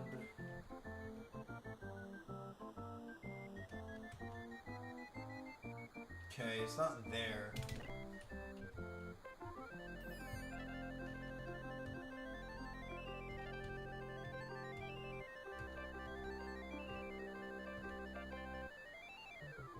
Sorry guys, I'm like in focus mode right now because I really need to find this island before my character becomes too old. Otherwise I won't get rich.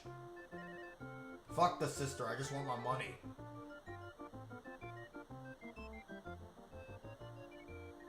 Okay.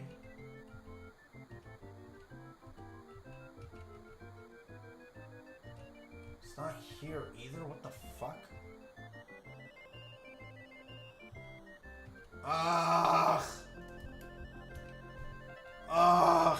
Kill me now. Kill me now. Kill me now. I'll reload another save state. Fuck off. Okay, let me like think about this.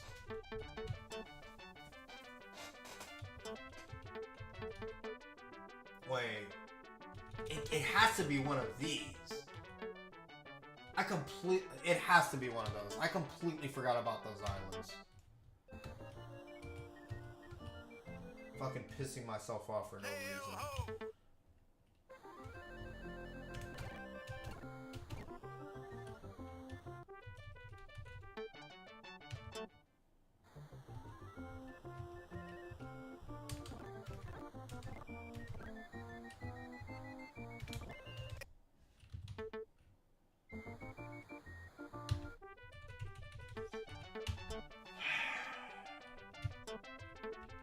Can you go down, please?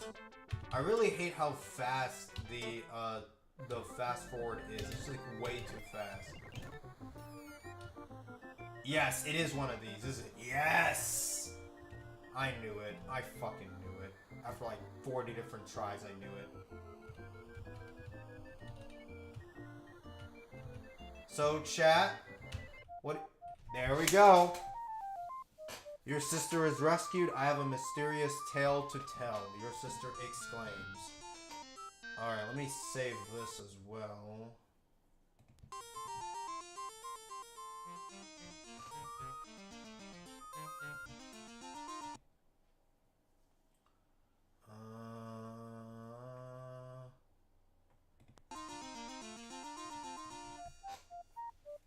Alright, so your sister is rescued. I have a mysterious tale to tell, your sister exclaims.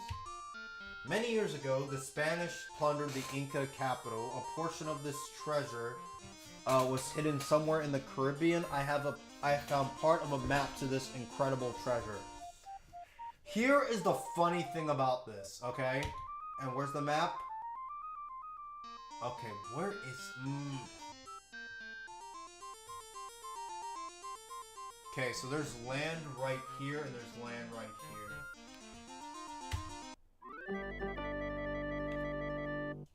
So, that's one of the pirate quests. Here's the really funny thing about this game. You can... So, what they were intended to do was that they intended it to where...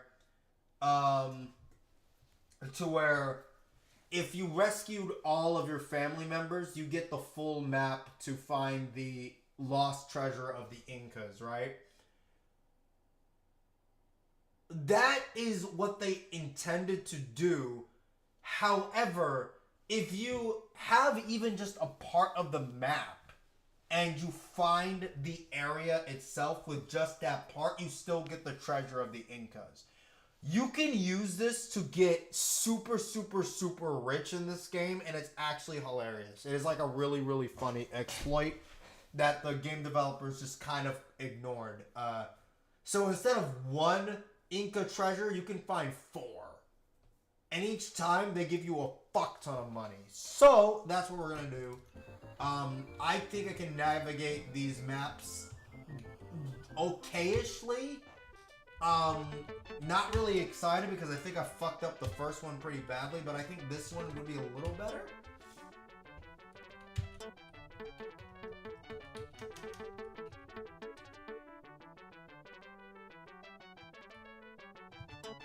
Sometimes you just have to like look at the map and just examine it.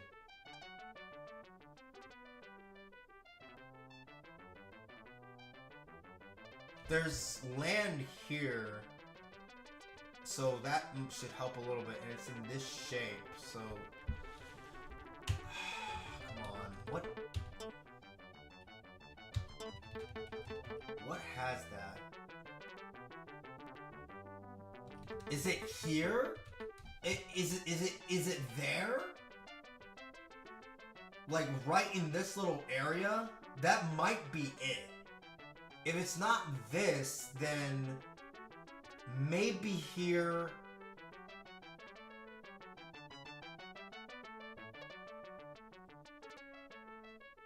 I can only see it as being either here or here. So, looks like we have some sailing to do.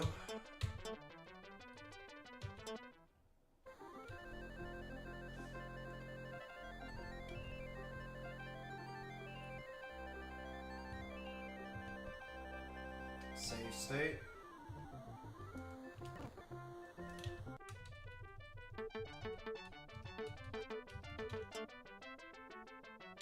I'm leaning more towards here, so that's where I'm going. This is gonna take a while because of sailing. Maybe not too long because of the backspace ability.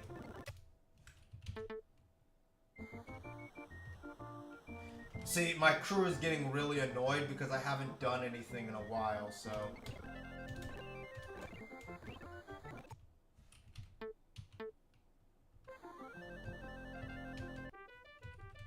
Okay.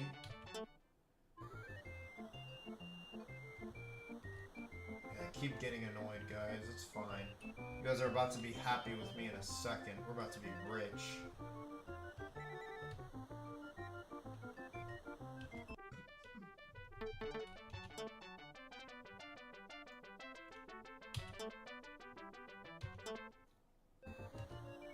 Guys, are we about to be rich? What do you think?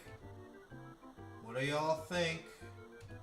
Please tell me I made a good calculation here.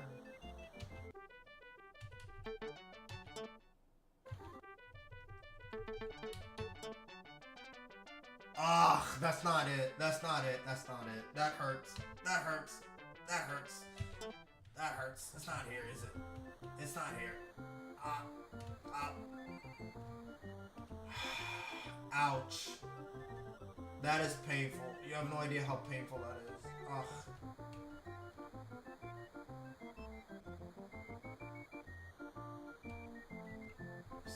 Is it somewhere over here? Ugh.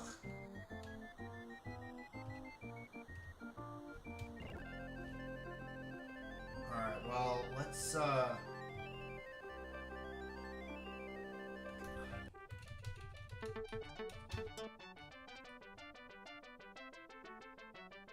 Fuck.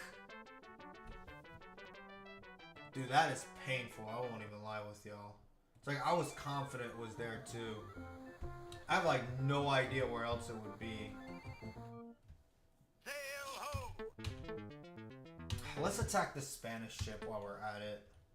We need to get at war with the Spanish as much as possible.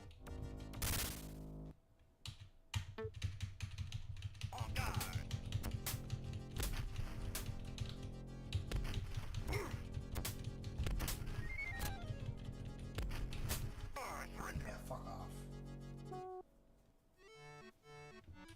Alright, yeah, let's keep it. Why not?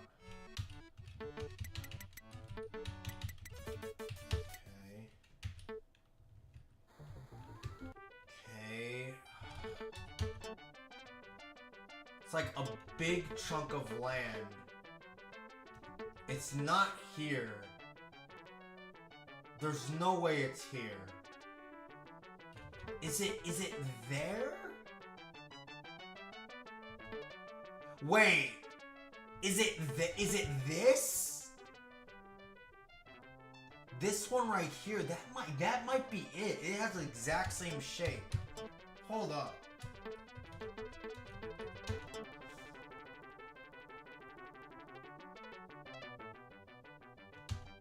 Okay, it's that shape.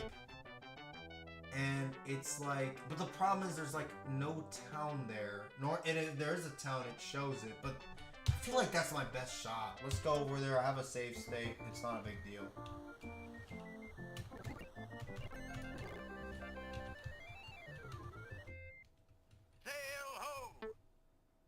Continue our voyage.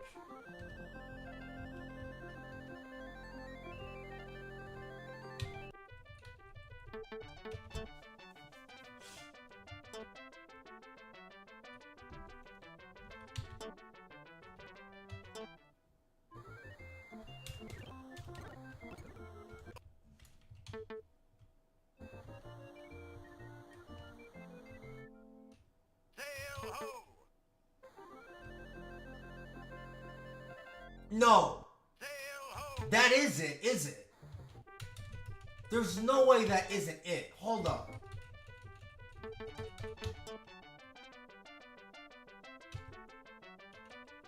Hold on, hold on.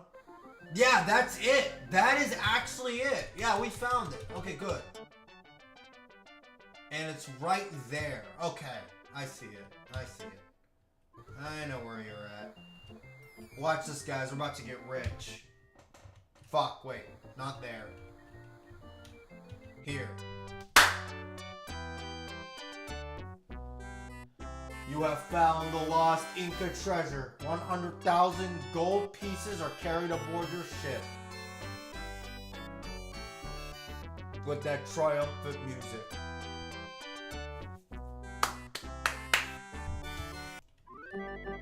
And that is a pirate quest. So we completed 3 of the 10 required to beat this game.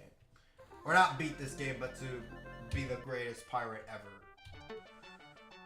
Alrighty, I'm happy. Now what we're gonna do is that because we are super rich and I am still at war with the Spanish, I'm gonna be pillaging this one, this one, this one, and going to the Dutch to see if I can get some sort of an alliance. Or maybe I should do that first. Actually, I got a better idea. Hold up.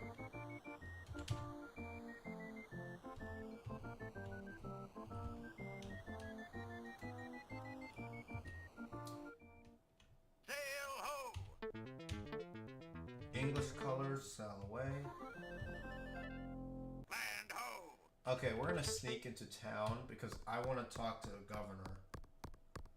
And yes, even though you're at war with the Spanish and you've pillaged and destroyed their fucking shit, for some reason, if you sneak into the town, the governor would still talk to you. I never understood that. My dear Mr. Poo-Poo, we're at war with the English. Okay, just the English? Okay. That's fine. I was gonna see if they would be like, hey, we're also at war with the French. Because if that was the case, I would go secure an alliance with the French so I can get promoted in France and in England. But that's okay. Oh, God.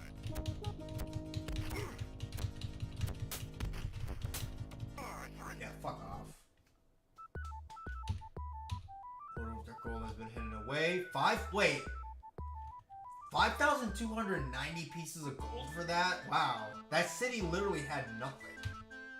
Well, guess I was wrong. And we are rich. We're even richer, guys. We're even richer. Dude, I'm so about to become a fucking billion-dollar guy in this game.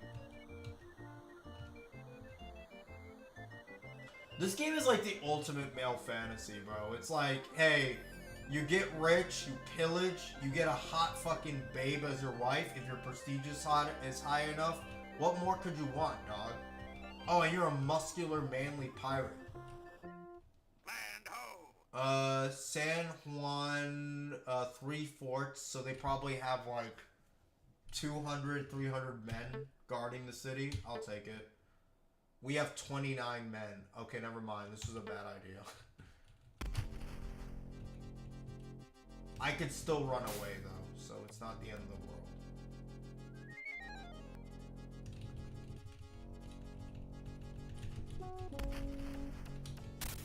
Yeah, this is bad. That is bad. Yeah, let's run away.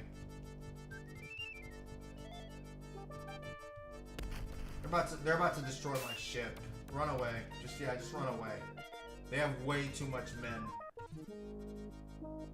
For some reason, the more men they have, the more damage their cannons do. I never understood that.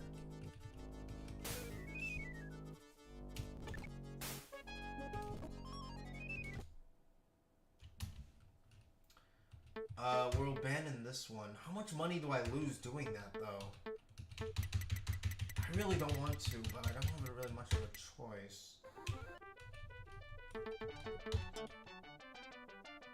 122,000. Okay, that's still good. That's still good. That's fine.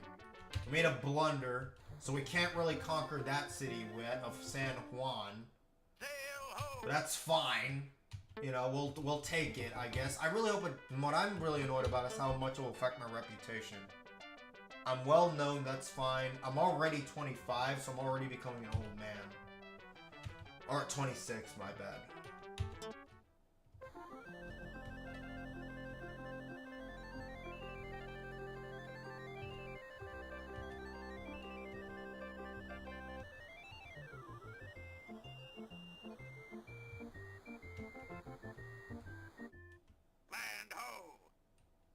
Let me sail into town, see if I can see if the Dutch are at war with the Spanish of some kind.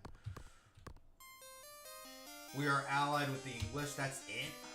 Fine, I'll still take your Dutch letter of marque, why not? In case you guys ever get at war with the Spanish, so I can get dual promotions, which is one of the easiest ways to get big land and promotion grabs in this game. Also, I have still yet to meet a governor's daughter. What the fuck? Land ho!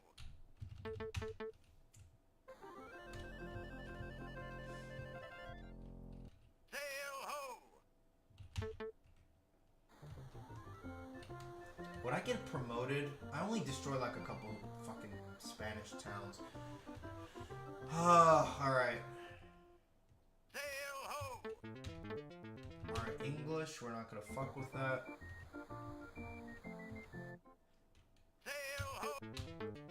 I'm not gonna fuck with this French either, in case I ever want to get dual promotions.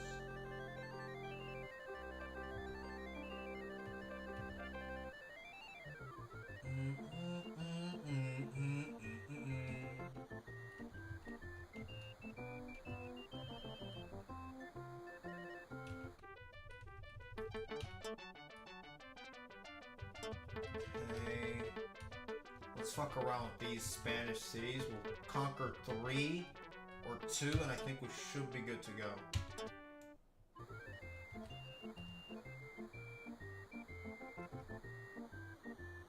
Alright, these cities are, because they are the ones that experience the treasure fleet and the Spanish main, they have the most reinforcements, so this can be really, really difficult. Also, I just realized I forgot to refill on men. Fuck. Oh, that's not good. Okay, I can't conquer these cities. And I lost more men because of this fucking ship that's running away from me!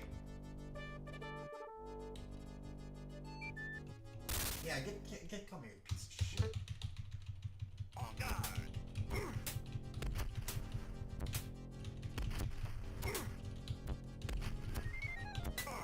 Yeah, get the fuck out of here. Alright, we're gonna conquer. We're gonna not conquer. We're gonna take this fucking ship from you. And we're gonna go. Oh, dude, are you serious?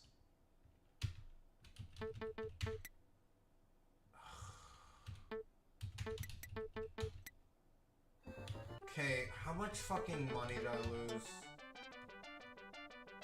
Okay, that's actually not bad. Ugh, alright, you know what? Fuck this. We're gonna have to go get more men. I am, like, legit. The fact that I don't have enough fucking crewmates to deal with this shit is actually going to get on my nerves.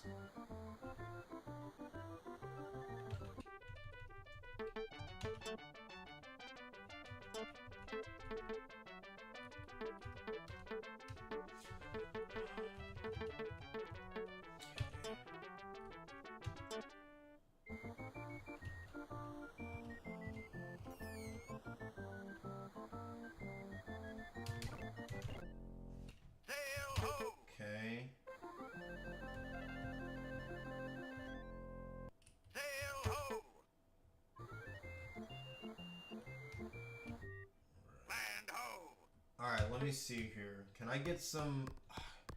Will I get promoted again? There's no way. I didn't attack enough to get promoted. My dear Ensign Poo-Poo, we are allied with the French and the Dutch, and we are at war with the Spanish. I charge you to seek out and destroy our enemy ships and towns. Okay, so the update changed on that. We're now allied with the French. It makes me wonder if the Dutch or the French are at war with Spain anymore. Accept the mission? No, thank you. Yes! Okay, so I can get promoted. Captain. 100 acres of land. Oh, shit! This city has the hottest daughter that you can marry. That's crazy. So, in this game, there are 4 tiers of governor's daughters that you can marry. And this is actually the highest tier. The one with the kind of cartoonish umbrella and the cat.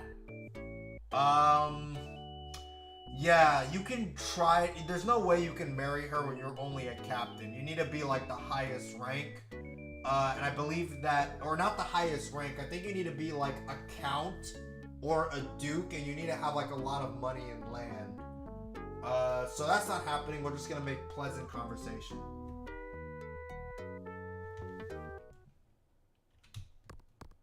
Collecting hot chicks like infinity stones. That's funny. Well, that's something I want to write down. Is Nevis has a hot chick, the tier 1 daughter that I can marry, which means my happiness goes up when I beat the game. So keep note of that. But I need to really increase my rank and really get up there high in order for that to happen. So, all right, let's see here.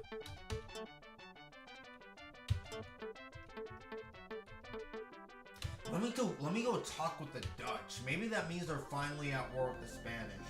They have to be. Land ho! No, leave that town. That's not the fucking town. They have to be. Land ho!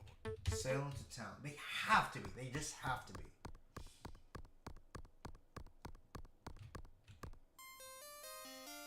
Really? We're just allied with the English? That means nothing.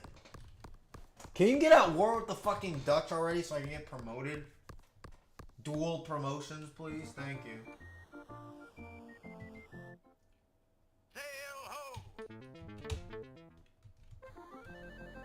Well, I guess that means we just attack. And I forgot to collect men again. Fuck me. I am such an idiot. Alright, we're gonna go attack and pillage the shit out of those downward cities over there. Those downward cities are about to experience my wrath. Land ho! Alright, we're gonna sail into town.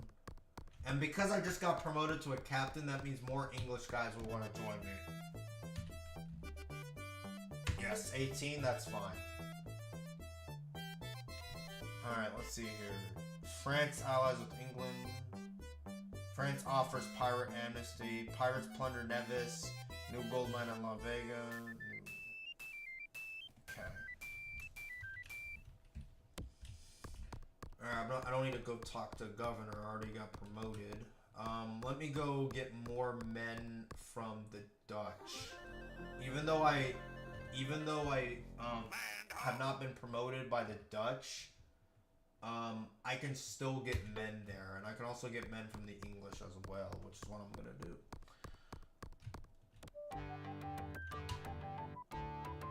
Well known 54. Well, yep, that's exactly what we need. Alright, 54 men. Hopefully that doesn't mean my crew is gonna fucking backstab me because I've got a lot of fucking men on my side. Okay, good. They're still happy. They're happy because I just have so much gold right now because I found that Inca treasure, so they don't mind it. Alright. We're gonna go and destroy those fucking Spanish cities, bro.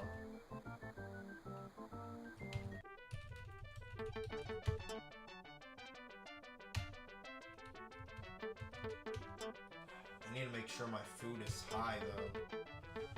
We'll destroy those Spanish cities, and then we'll restock on food here. I mean here. Curacao, the Dutch colony right there. And it's a prospering one, too, so they should have a lot of fucking food.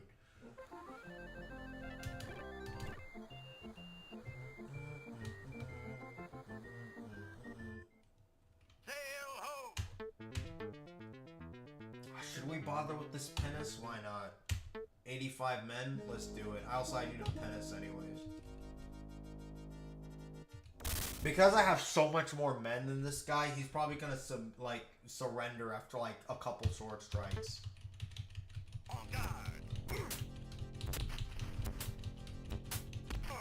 Yeah, there's like nothing he could do.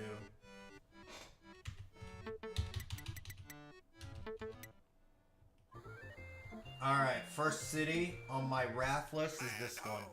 Margarita, very easy. No fort, just go in there and fucking attack.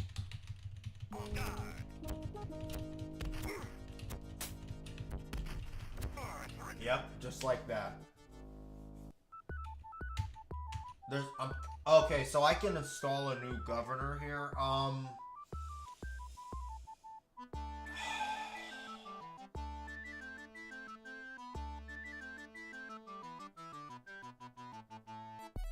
The local governor flees from a victorious mob. This basically happens when a city is so underdeveloped that if it gets conquered so easily, a governor could just run away and say, fuck it, right? The problem is that I don't really know if I want to change him from being Spanish because that could really bite me in the ass. But I don't think it's a big deal changing one Spanish to something else. In case I ever get to war with the French, I need some French colonies, so I'm gonna choose the French.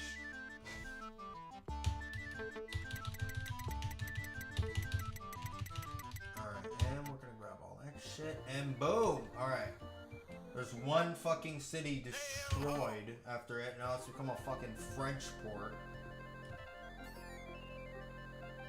And now the major cities are right here.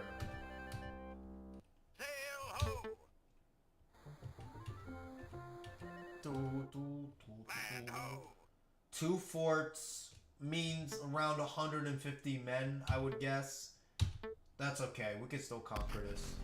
Oh, I hate this side view. This is so distracting.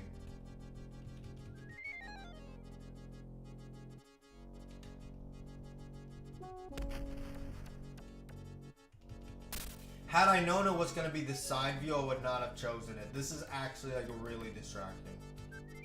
I'm going to run away again. Oh, I'm going to lose so much money from this.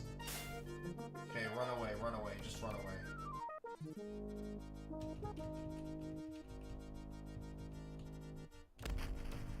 Okay, he's not going to reach me. Alright, that could have been really bad. I lost a lot of fucking men doing this, but you know what you're gonna do. Dude, the side view is actually really fucking hard to deal with, I'm not gonna lie. How much men do I have? Like 50? 45? Okay, that's fine. Honestly, that's bad. That's alright. Because it means that I don't have to worry about food as much, and I can conquer this city pretty easily. I don't think I need that much men to do that.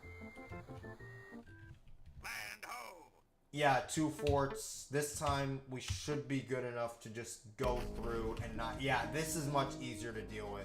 The side views is always, like, really, really difficult for me. I don't know why.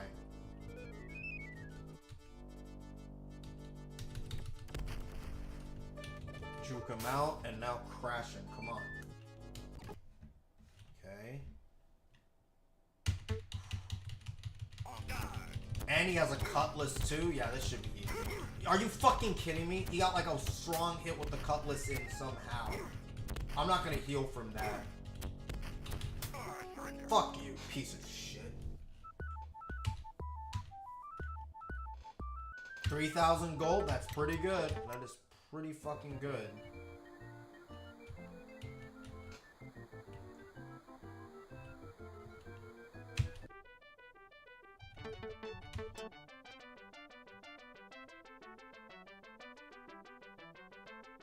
Wait a minute. I completely forgot. I needed to go to Santiago for the fucking Mendoza guy. Ugh! I'm so bad. I'm so bad at this game. I'm sorry, guys. Whatever. That's what we're gonna do now. He's probably not gonna be there now, but whatever, you know? I need to sail into town and see if they are finally at war yet, and I need to get some food anyways.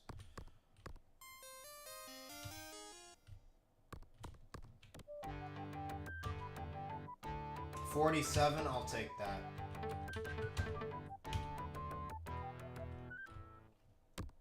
And I need food. I don't have enough space for food. Fuck. Okay, well, let me fix my ship that got fucking ransacked in that battle.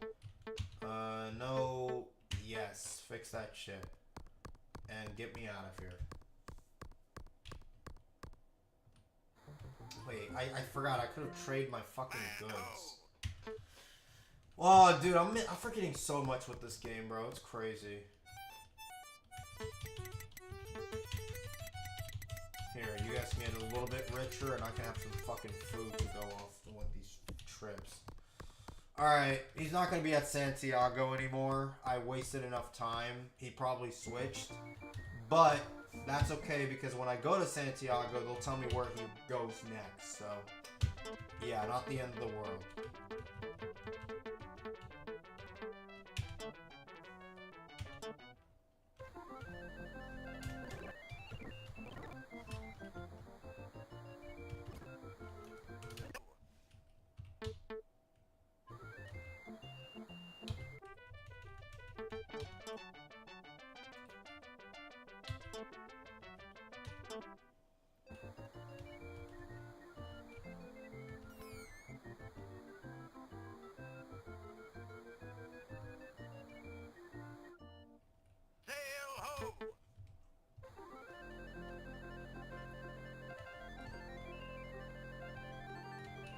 Alright, Santiago's right here. I'm gonna hopefully I can just sneak into town. Fuck. Of course I can't. Of course I can't sneak into town. I'm that infamous, apparently.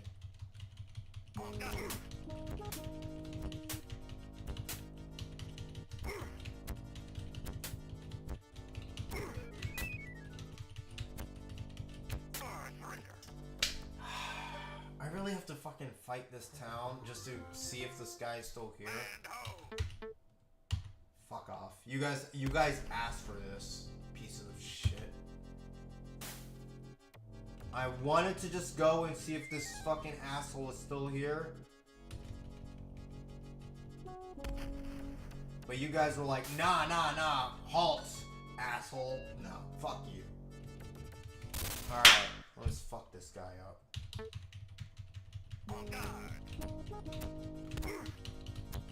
Are you fucking kidding me? How did he get that fucking hit?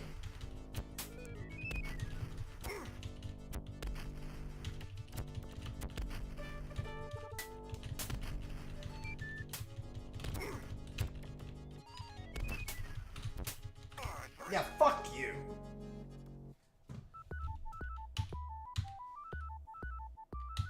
Well, at least they gave me good gold for that. Yeah, where's fucking Mendoza? Puerto Principe? Oh my god. He's not gonna be there.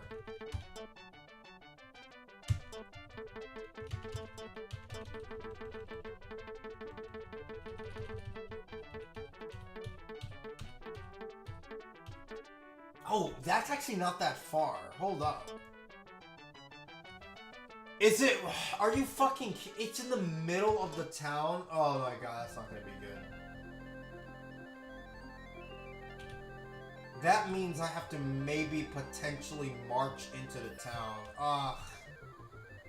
I am not good with march battles at all. It's really difficult in this game. There's like a trick to do it, and I just don't know how to do it. But regardless, we have to go in there. I really hope I can just sneak into town. Like, let me sneak in.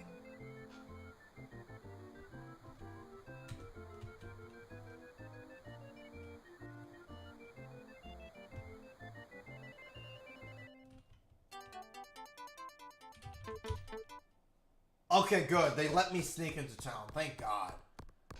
Alright. Let me go here. Yes! And he's here. Okay, good.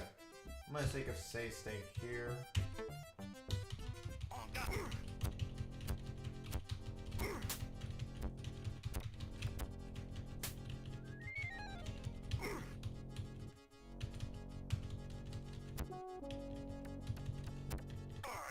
Alright, good.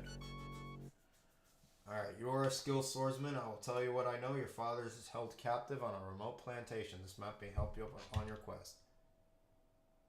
Ugh!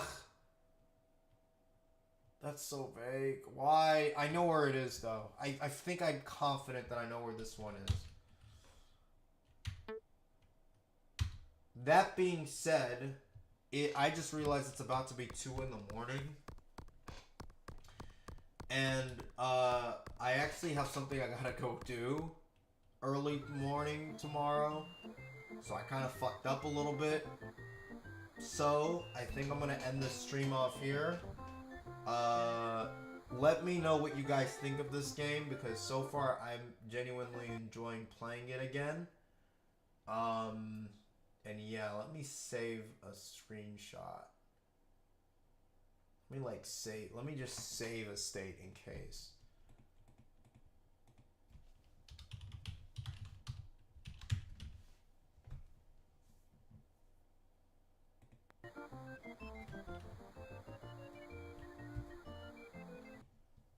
Just double checking that my thing loads up correctly. Okay, good. It does. Alright, wait. Thank you guys for watching my stream.